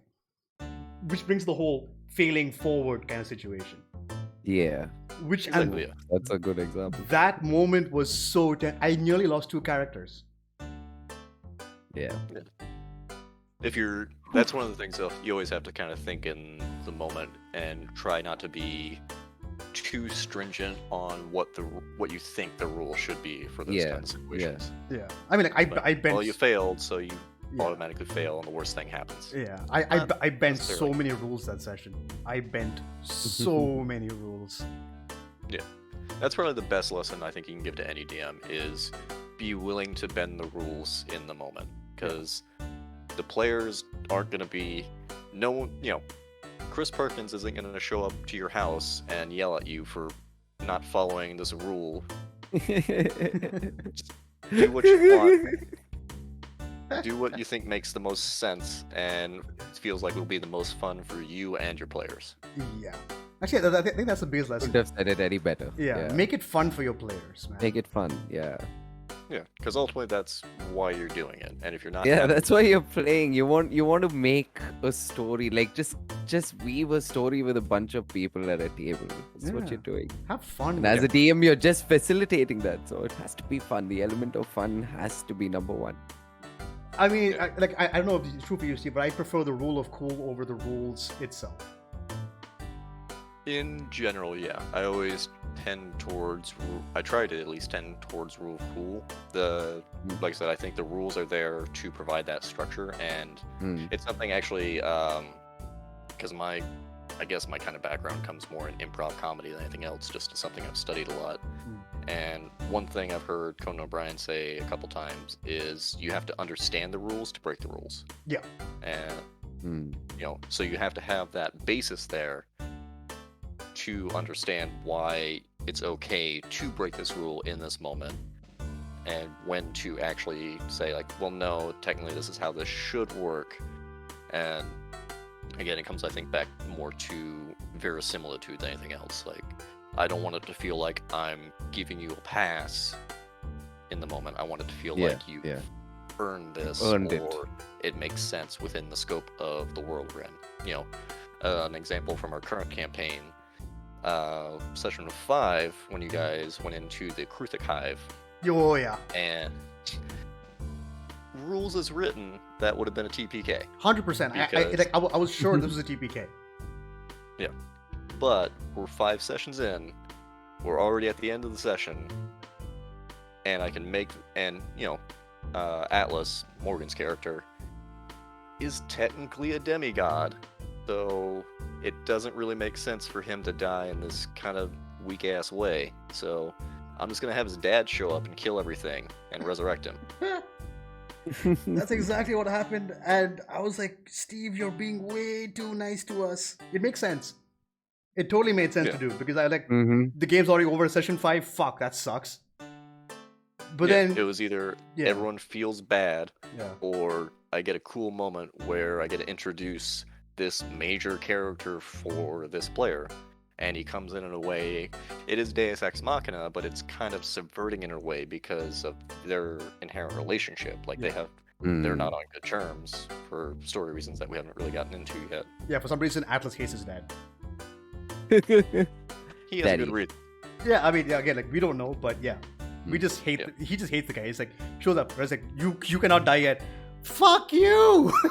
It's like, oh Jesus Yeah. Christ.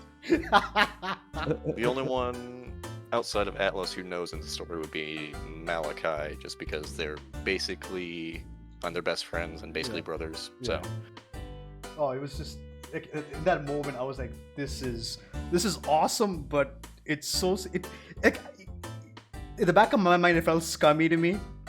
I was like, man, we fucked up. We should pay for it, you know. But at the same Yeah, time, it's also like, you guys did. yeah, we You paid just for it. haven't really felt the effects of it yet. Yeah, you know? no, I mean, no, Having a yeah. literal god or demigod show up in that situation is going to have consequences in and of itself that kind of ripple. Yeah, Mhm. I mean, we Mhm. ran into 2 gods that session. Yeah. Well, that one was already planned because that Rakadon's story had inherently tied to the Q figure of Uldern, Yeah, and that was going to be how that worked out, basically, no matter what you guys did. right, fair enough. But no, like, And- that moment, I was just like, oh, like Kiara is my wizard. I mean, she's like, the fuck. I'm a woman of science. What is this shit? That's always also the interesting thing with D&D in general, really, and the difference between like science fiction and fantasy is because there's always that point where they kind of grind against each other of, you know, everything for in science fiction needs to have an explanation Yeah, or your buy-in, whereas in fantasy it inherently shouldn't have that. There should Mhm. not be an explanation for this because then it's no longer magic, it's just science. Yeah. it was ridiculous. Like just like a person who's built with arcane magic and science, suddenly seeing deities pop out of the woodworks and do things that she cannot even fathom. It literally blew her fucking mind. Yeah. Like in character, it made sense. Like even me as a player, I'm just like, what the fuck is going on? Why is this happening? No, why? It was so cool though. This fucker showed up and killed an entire village with a flick of his wrist. It was brutal. I feel like there was a good story reason for it, at least, of they're trying to create a god, and there's another god shows up and is like, no, fuck off. No. Yeah. Oh, no, again, There's like, too many of us as is. It's too crowded down here. Go Yeah. away. I totally get like out of game. I'm like I totally get it, but in the moment I was like, fuck. Like this guy, like this dude could have killed us if he wanted to, Oh, easily. easily. Like one flick of his wrist, we're all dead. So it Which was is- extremely terrifying. Which is one of the things you want to be careful of as a DM, of putting a unlimited powerful character in front of your players, because everyone's instinct is, oh, here's a character who is in conflict with us. Let's kill him. Yeah. Mm. The old adage. Yeah. I remember the old adage. If you stat it, Someone they has will to kill in- it. Yeah. If you stat it, they will kill it. Exactly. Which is why I usually won't bother statting gods directly.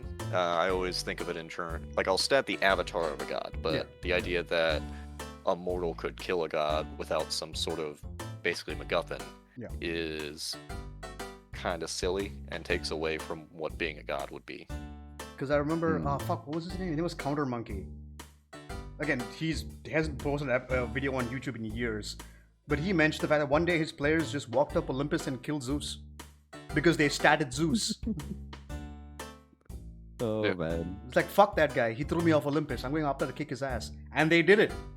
It's like, well, shit.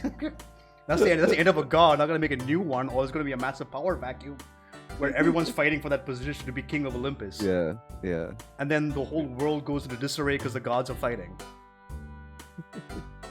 Honestly, that's just good storytelling there. Mm. Like, that gives Yeah. you so many options. It's like, yeah, I got yeeted off a mountain by Zeus. Go kill that motherfucker. That's another thing also to keep in mind as a DM always is just, no matter what, something is going to happen based off the actions of your players. It's not always going to be what you expected or what you wanted, but something is going to happen. So your ability to just pivot from that is incredibly important. Of, oh, you guys don't want to go to the city that I spent literal decades planning out? Okay, we'll go over here instead. That's fine. Yeah, I know, it feels so bad sometimes. Yeah, but if you know how to, again, this is something Matt Colville says a lot, is if you know how to recycle properly, you can take a lot of those elements of the thing you already had planned, And put it into this new rebrand world. it. Right. Mm. Exactly. Because Bring it players aren't going to know the difference. Yeah. As long as you disguise it properly, it feels the exact same. They can't really know. Yeah. I mean, bring it back Curse of Strahd, for example. Like Shiv told, like, first time I played Curse of Strahd, I was DMing. Shiv was like, you can never plan a session because your players are just going to do whatever the fuck they want because it's that open-ended. Yeah. Mm. It's so open-ended. So you're just like, I planned for this city, but they're going into the wilderness. I don't know what to do. It's like, cool, you run into some wolves. Yay, that's your entire session. Good fun. Woo, see you guys next week. It's like, what? Which way, it's like, at the end of the day, I keep asking my players, like, I'm like, guys, where are you heading to next? So at least I have a idea of where they're going to. At least I can plan around their movements. But one thing I've realized with DMing is when the moment happens, be ready to throw all your plans out the fucking window. Absolutely. It's like That was war. one of the- It's like every plan is good until first contact. Exactly. Actually, they're even for players as well. Like in my game of Fandelver, they're taking on the dragon, the green dragon. They had this fantastic plan. I'm like, great, this plan is going great, fantastic, let's do this.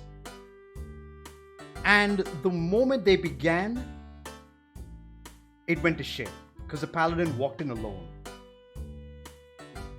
And I'm just like, guys, what happened to the plan? I don't fucking know what happened to the plan. It's all gone to shit. But luckily, they won in the end.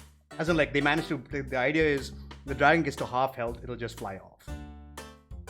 Yeah. But it's just, the whole plan went to shite. It was ridiculous. Like I say, every plan is good till first contact. Because the guy walked in alone, and I'm like, all right, here we go. Make a perception check. You didn't see a giant fuck off dragon hanging on the wall above you. It lands and breathes poison at you. You take X amount of damage, make a con save for me. Fail, you are dropped to 0 hit points. There you go. Your frontliner is dead. Now what? Yeah.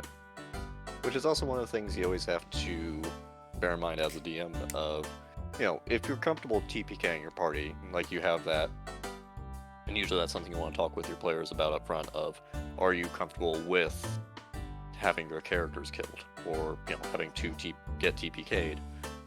But I mean, It's good to have an out for yourself.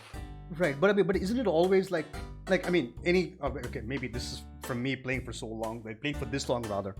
It's like I expect, like every session, my character might die.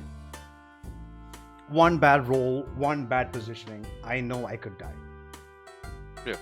That's like the one thing I'm 100% sure is gonna happen. Like, no, I don't go into any session going, fuck, today I am not gonna die. Today I'm gonna be a fucking badass. But I'm like, no, I've never had that moment ever. Like every time I finish Stomping Thunder, I'm like, okay, time to get to Farland. I hope we don't die today. You know, it's like every time I end my session, I'm like, well, hope we don't die today. It's 100% dependent on your players in that regard. Like, I know you guys are okay with it because everyone's, gone through enough characters at this point. Yeah. Between the two campaigns, that I know you guys are comfortable with a new character. But there are plenty of people who, put a good amount of emotional and mental investment into that one character that they have, and if you end up having it killed by, one bad roll, like you said, that feels really bad for them, and for some people that can just turn them off the game entirely. So it's one of those things you definitely want to be at least conscious of as a DM of, is this going to ruin the game for you if your character dies? Like, that's a good question to at least have in your mind when you're in a session 0. I mean, it's just, like even when we first started, we were playing with what was his name again? Eric. Eric, thank you. We were playing with Eric, yeah.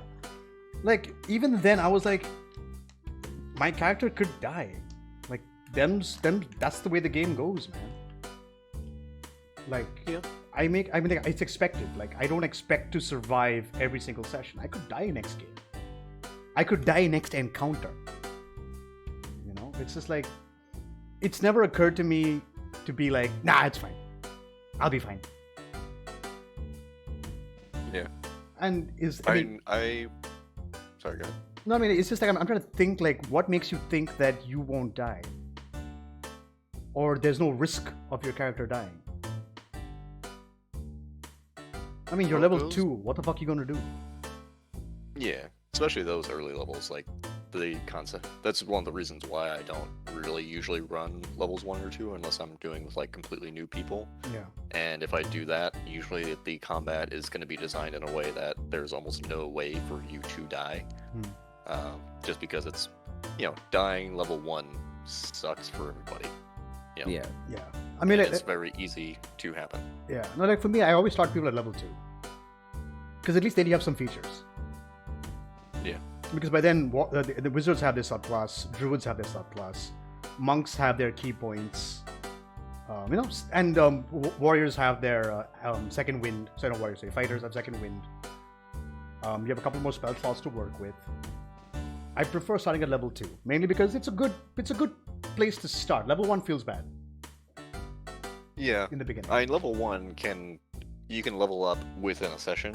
Yeah. A lot of times, like anytime I have run a game where we start level 1, usually by the end of the session they're already level 2. Yeah. No, because like for me in Phandelver, I started them level 2, but they TPK'd first dungeon. Mainly because they made some really poor decisions, like shouting out in the middle of a cave, where the fucking voice echoes throughout, and suddenly you're swarmed by 20 goblins, and a bugbear, and a wolf. What are you gonna do? Run. Oh no, I thought they would do that, but unfortunately, in a way, I managed to surround them because they didn't explore the cave properly. That's probably one of the better lessons also, is never put your player, especially if they're newer players, never put them in a situation where their best option is run away, because they never will. Yeah. They will always die before that happens, because a lot of people, especially when they build their characters, they build that power fantasy in their head of, I'm an invincible hero, I'm the protagonist, as is everybody else with me. We're not supposed to die, and that's usually where that kind of dissonance comes in play, is how it's the scene from Robin Hood Men in Tights where he loses at Oh the yeah, it's like archery range. He's I like, lost. wait, I'm not supposed to Let lose. me see the script. Yeah, no, of course. Yeah, Patriot Arrow. No, because like going back to my game of Curse Shard, when I did Session Zero with them, like guys, it is okay to run away. It is perfectly fine to do that because sometimes you can't win. Yeah. You are outmatched, or either you're not outmatched, but you're out of resources. You have no spell slots. You have no more lay on hands. You have no more anything. All your features are on cooldown, and you haven't gotten a long and or short rest. What are you gonna do? Run. It's an option. Like my players, they could have run and made it out. I lost 3 players in Death House. 2 of them barely managed to escape. And it was just up to like the barbarian of all people came up with this plan. Let's fall back and shoot range things at this target. I'm like, this is a fantastic plan. Nobody followed it. They just went in melee and attacked the damn thing. So grabs you, swallows you, you start suffocating. You're dead. I was like, you could have run. You can run. Nothing wrong with running. Recuperate and come back. Or just get the fuck out of the house. Yeah. Oh, it was so brutal. I felt so bad. But I'm like, you guys did this. I have to go with it. I can't, like, there's some rules I refuse to bend or break. Yeah. I'm like, you done fucked up. You now have to face the consequences of your actions. You chose this. Deal with it. No, it's just A the lot way of it times goes. a lot of times you are in that situation where it's gonna have to be a TPK because if you give them a pass, then it just feels bad for everybody anyways. Yeah. Like it's gonna feel bad either way, but at least when they've all TPK'd, it feels like, man, we fucked up. Versus if you give them a pass, it's like, man, we fucked up, and also the DM took pity on us, which just makes us feel worse. Yeah. Like my fan. Which is one of the advantages of Oh. having so many slave races Yeah. or slaver races. Because I remember again, I keep bringing up Fandelver because that's the most TPKs I've had in a single game my entire life. They TPK'd like 5 times. But again, they're beginners, so I gave them like a reset. Let's try this again. But like I said, so they were in the final dungeon. I said, if you guys TPK here, we're done. Game's over. They could have easily avoided this TPK if they had just scouted ahead. But no, they walked into a nice narrow corridor with a flaming skull that knows fireball. They're all level 4s. I'm like, well, this is perfect. Hashtag feels bad, man. Fireball them. Knock them all the fuck out. And the zombies finished the job. And they were like, fuck. I was like, yeah, fuck. They're like, what could we have done better? I'm like, 1, there's a room with a door you can lock. You could have been in there taking a short rest at least. Or something. I mean, if they take a short rest, then I would move the monsters around to different locations so it's not the same anymore. Or you could have had your halfling rogue, who is stupid good at stealth, to just scout ahead.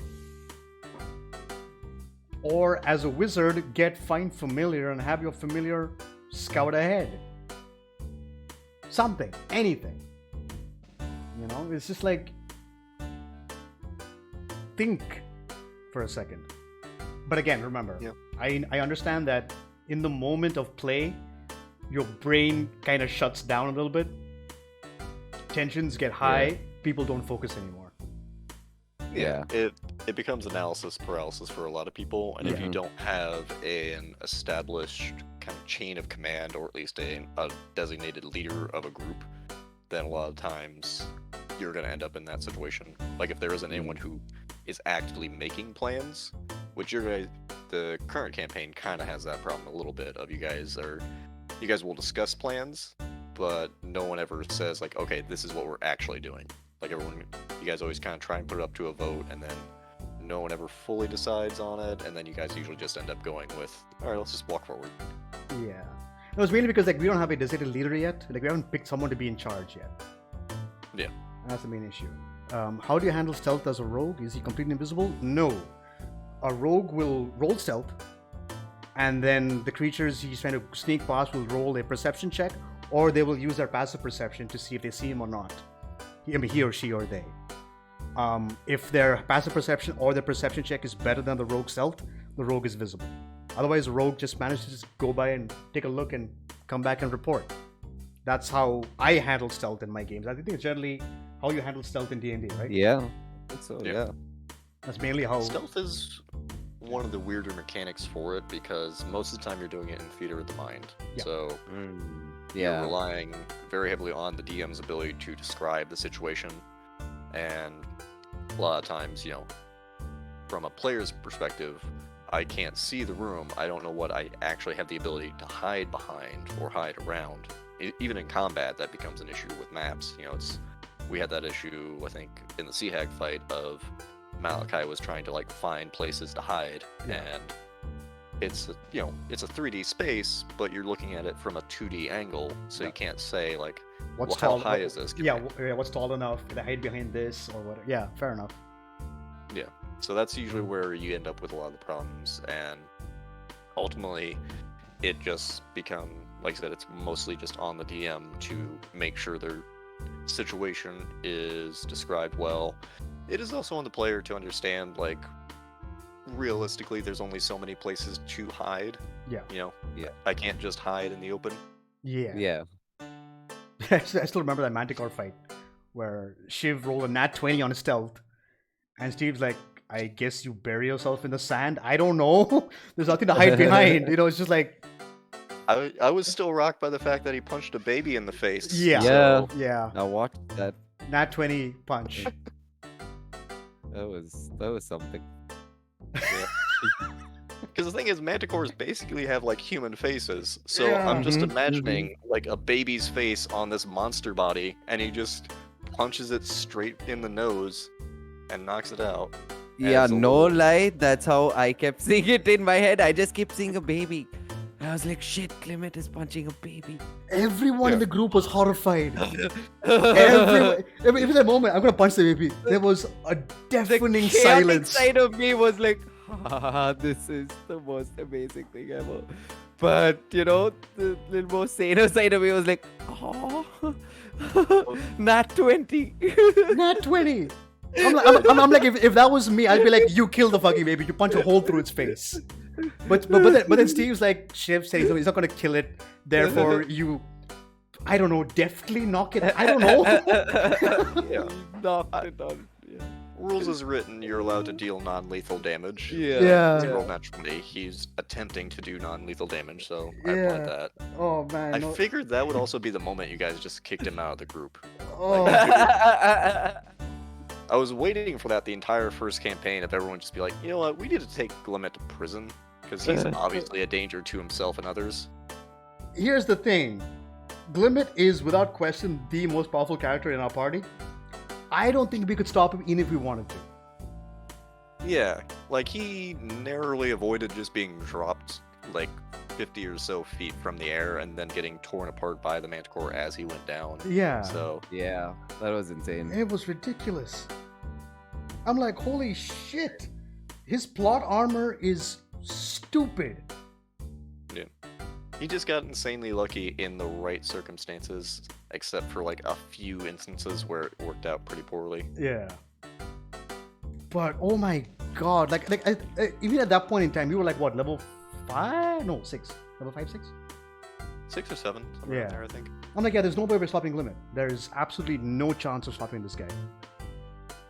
Because he was 3rd level druid at that point. And he can just use his totems and get advantage and kill us all. Every time he rolled damage, he was rolling stupid high damage. We're like, fuck! There was He no kind way to of- stop him. Shiv kind of just accidentally built a super powerful character in the same way Yen kind of accidentally built a super powerful character for this campaign. Yeah. Oh, I mean, yeah. My God, level. Yen has yet to realize how powerful her character actually is. Also. Yeah. Because I'm looking at what she's like the spells she's chosen. I'm like, why did you choose that? You could have just gone like pure damage and just destroyed everything. Well, she's mainly relying on Eldritch Blast right now, which is a solid strategy. Because Yeah. once she hits level 6, she deals 2d10 plus 8 for the first beam, Yep. and then the second beam is 1d10 plus 8. Yep. So 3d10 plus 16 damage every Yes. round, assuming that's just her action. Yeah. And then she has Empowered Spell and Quicken Spell on top of that. Oh man. It's so And then also, Jesus. yeah. Yo, Yen is made a powerful as fuck? character. What the fuck is that? Yeah. That's the thing. See, Yen is not a nerd like us, right? She's like, this will be cool. We're like, okay, but then as we sit down and go through what she's made, What? we're like, oh my god.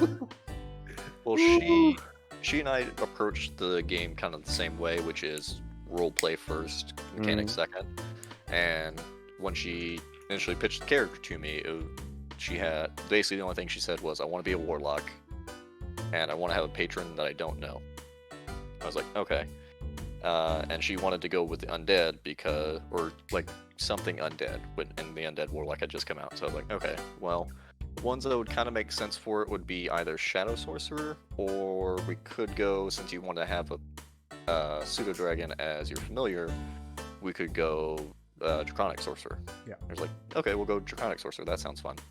And then I realized, like halfway through while we were making that, it's like, oh wait, she can use Elemental Affinity, Yep. which I'm allowing her to use a Necrotic since she has the Shadow Dragon.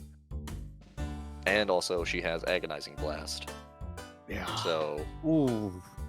and also 6th level, she gets to add an extra damage dice to any necrotic-based spell, and she can make all her spells necrotic-based. Yep. Oh.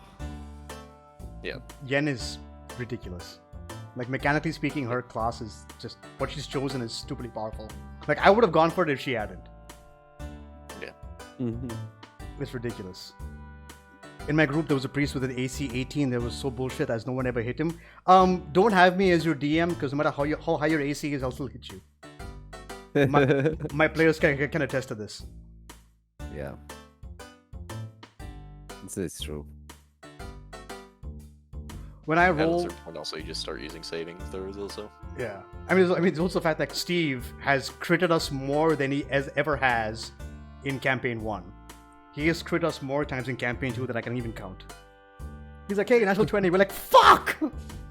You get hit To with be all the fair, damage.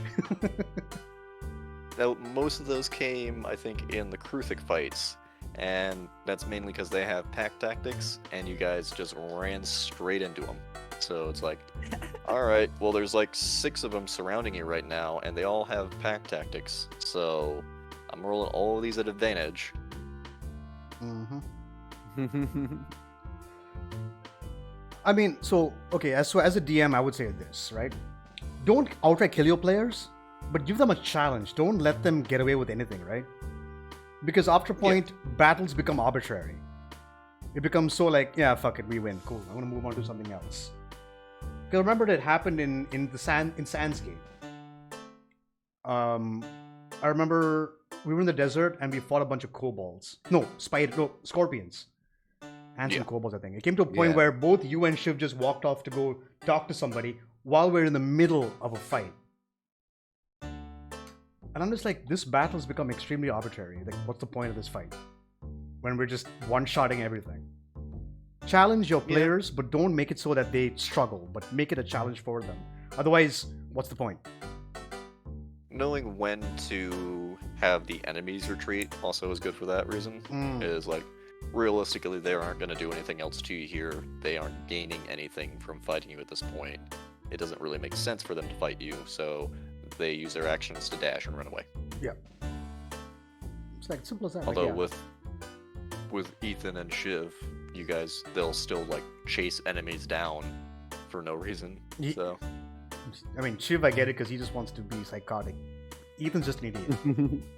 Ethan is psychotic. It's just one of those things. It's just like I mean, this again brings the whole set expectations for things, right? Yeah. It's like, Yeah. make sure everyone knows what they're in for. See, okay, see, because you like to be part of our campaigns, I don't mind you being part of the campaign. It's just one thing I've told, like I tell everybody who wants to get into D&D. Remember, this is a commitment you're making, man. It's a weekly commitment to time, and not everybody can do that. It's like the fact that Farland has lasted this long is surprising to me. Like I never like 100%. this is the longest running game I've ever been a part of. Most games fizzle out super fast because either people get busy or they get bored. And this, not to toot your horn, Steve, but this is a testament to your ability as a DM. I think that's a major factor. Huge factor. The fact that we want to do this every week. We want to get our asses beat to shit by you every week. We're like, let's go. It's as much me as it is you guys as well. Like, it's a two-way street in that regard. Like, I don't. True. If you guys weren't buying into it, then I wouldn't keep selling it to you. You know what I mean? Yeah. But the thing is, like, what you're selling is so good that we just want to keep Exactly. buying. I was just gonna make that point. If you're selling shit that's good, of course they're gonna keep coming back to the candy shop. Yeah, 100%. So, if anything, That should be your D&D book, Steve. DM Steve, candy shop. It's just, we keep wanting to come back and see what's up. I want to know what happens next. It's terrifying, and I love it. And I hate horror, but I love it. Because we haven't really gotten, especially with Campaign 2, we got into it a little bit with Campaign 1, but with Campaign 2, so far, we haven't gotten too much into the horror element as of yet. Yeah. We've kind of touched on a little bit with, like, the Kruthik fight, and which is, again, one of the kind of blessings as a DM with the character Yen gave me, is, like, she is the perfect horror protagonist in a lot of ways, because her character is inherently tied to something evil. Oh, so by the way, we think her patrons are Dracolich. Just so you're curious, Colin. Oh, okay. Might not be true, but it sounds like it, and that's terrifying because Dracoliches are scary as fuck. Oh yeah. What would make you say that? Oh, I wonder why. They're interesting. The dragon theme. I've read up on them, and they're amazing. They're terrifying. They're like what, CR 40 creatures? No, higher than that. Well, there's only the one official stat block, which is the adult blue Dracolich, if I remember correctly. Yeah.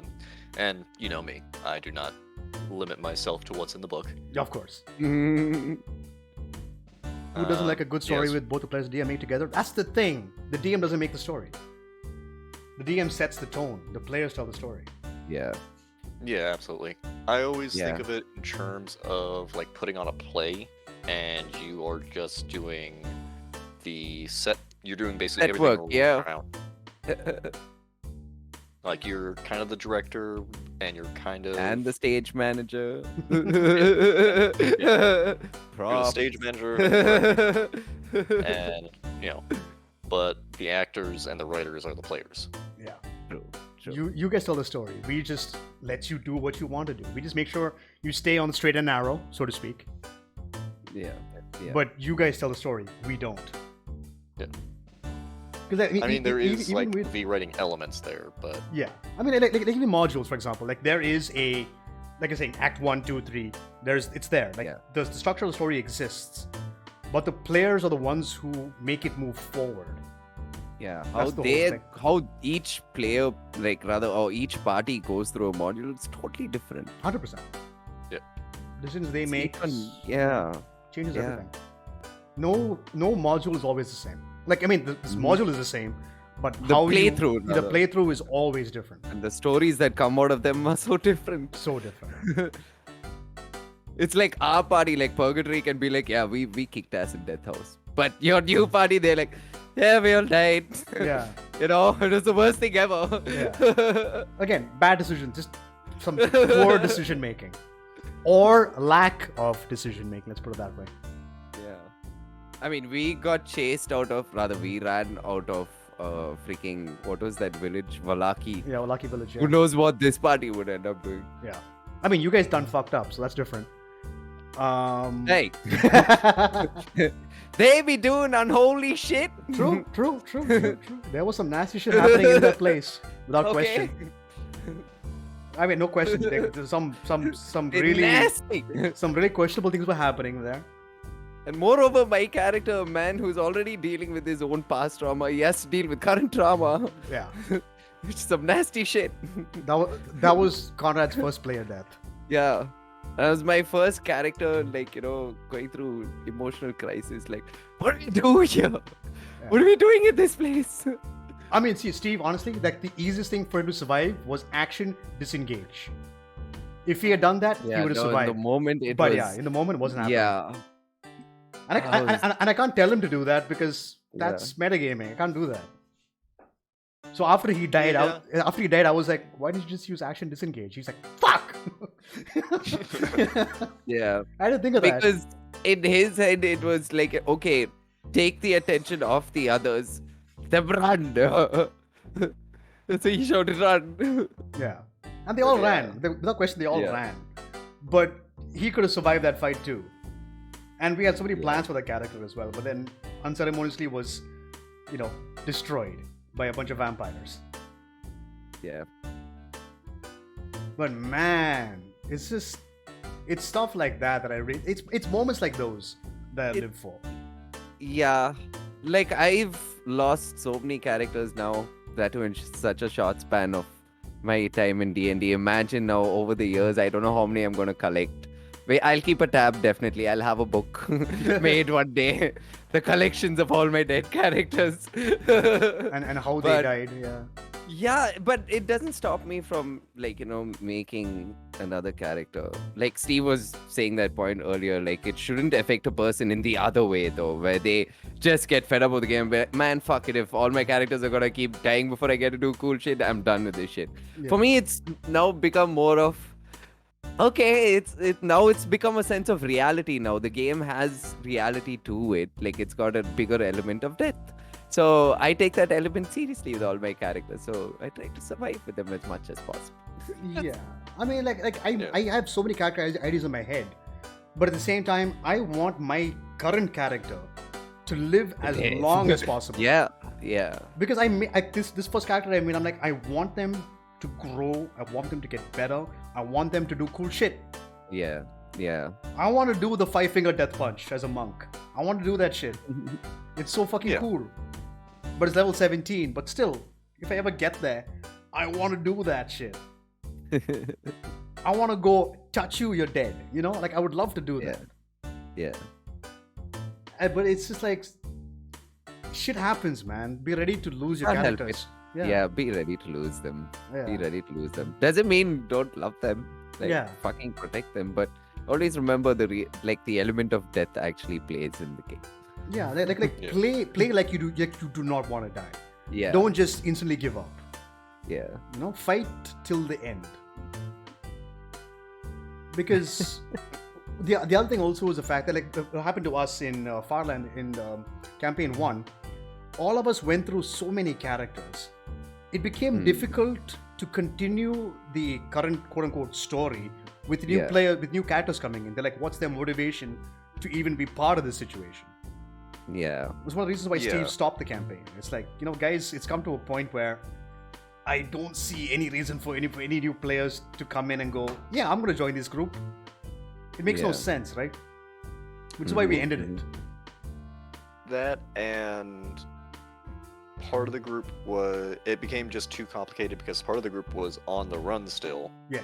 And it was a situation where some of you guys were still alive but doing your own solo adventures, and I was trying to do a lot of solo stuff with you guys. Like I think I ran like 2 or 3 solo things with Adi just for his characters because he had like 4 separate ones. Yeah. And then I did one for Cleftus, which is why we did those kind of one-shots near the end there as kind of a bridge for the second campaign, is just kind of resolve some of those stories. But it does become, especially with a homebrew style campaign or a sandbox style campaign where you are keeping it open-ended, it gets way too complicated, and it becomes an issue of emotional investment on the player side of oh well, if this character dies, it doesn't matter, because I'll just bring in another character. Or, well, I'm kind of bored with this mechanically, so let me just play something else. Yeah. You know, at a certain point, it just becomes like, let's just start over. Yeah. No, because like for example, like Drake's story was he's trying to stop Tiamat from existing in this world, which I think is fucking awesome as a story. And Yeah. I had all these ideas that I wanted to talk with Steve about, and maybe it'll happen again at some point, or Drake will come back, or the players will go rescue him, or something. But that never happened. I mean, he was kidnapped sooner than I'd like. Yeah. That 100% was also just you guys split the party at the exact wrong time. Yeah. No, because I mean, eventually we figured that Drake would get kidnapped. Yeah. So that was already in the books, or in the plan, at least in the works. The But Steve and I- kidnapping itself wasn't the guarantee. It was that there would be the attempt on to Yeah. bring him back into the fold of the Dragon Riders. Yeah. And how that exactly played out, I kind of left vague for you because I didn't want to spoil anything. Of course. But it was a situation where like I had already planned this was going to happen at this point because this is where they're at and this is where you're at, and your guys' paths crossed. It just so happened you guys decided to split the party and go in two separate directions in town at that exact point.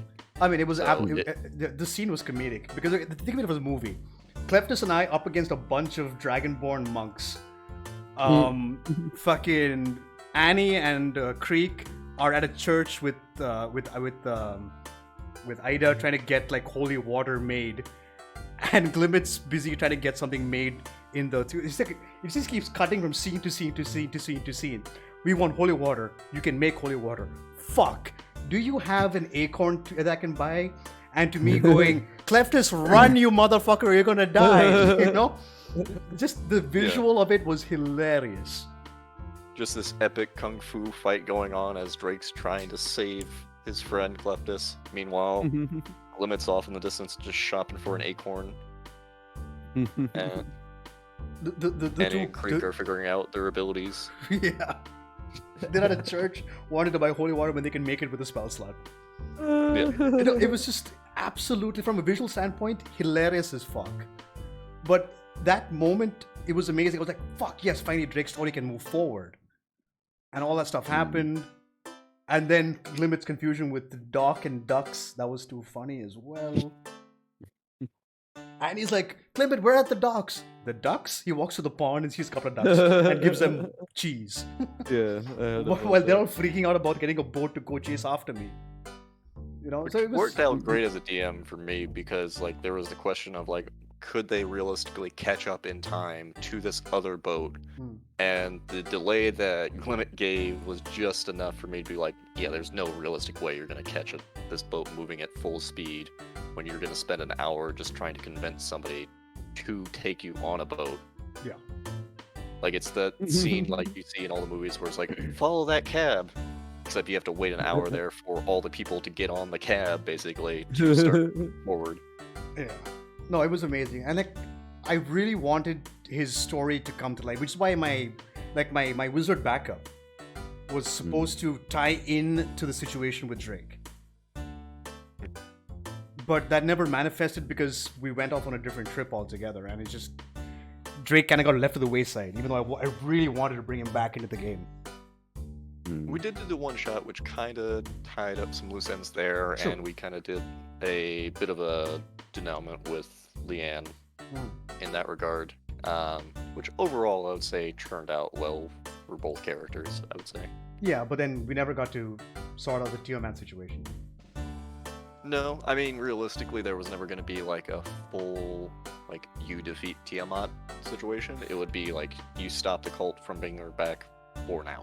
Yeah, no, I mean, at least that's the one I thought I was hoping to do. Either we die trying, or we succeed in stopping her. Because like once she comes in, we're fucked, or rather the world is fucked, type situation, right? So it was more like I wanted to get to that point where we're fighting the Dragon Riders as a party and we stop them. Like that would have been a fantastic finish. Or we fail, she shows up, everything goes to shit. Yeah. And then 20 years later, it's her in charge, and we're just the resistance. Yeah. Could have been It fun. would have been. Yeah, it would have been interesting story-wise, because that's basically what happened in the solo campaign I had with Ethan, which is that he released Tiamat, and she genocided all the metallic dragonborn and metallic dragons. And you guys are kind of just in the aftermath of that, so the idea that that would happen again, and they would just get completely wiped out, would be super interesting. Yeah. How deep are you guys in collecting D&D stuff? We are broke, therefore we don't collect shit. I collect dice. I have a lot of fucking dice. But I don't have enough money to get miniatures or stuff like that. Like, eventually, what I really want to do, get a table, put a flat screen in it, and that'll be the map. Yeah, that's a good way to go, financially speaking, especially because you can do a lot more with just the interactive maps that way. Yeah, and they make specialized minis for that and everything too. Exactly. Or just, have either minis are a little difficult, those are expensive to make for players itself. Even buying, you got Hero Forge exists. There are several websites where you can go and design characters, but you need a 3D printer, or you buy it from them. Say, this is the design I want, they'll ship it to you, painted, ready to go. And you can put that on the tabletop, literally on the tabletop, and move them around the map as the DM is laid out for you.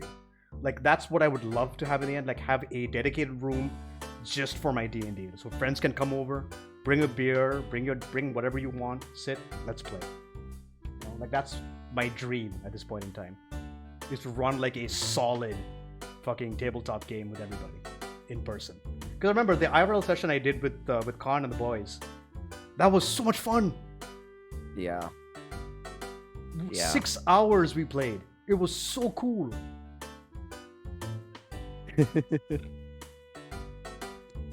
And just seeing their expressions and how, even my own expressions and everything, how I was acting, all my role play of characters and creatures, it was super fun. I wish I had a camera to record all of that. Yeah, the experience in like IRL is just, I can't wait for us to do more. Yeah. I'm trying to write a new one. I'm trying to write a one shot, which could be fun. Mm-hmm. Trying to figure it out though. Little tough.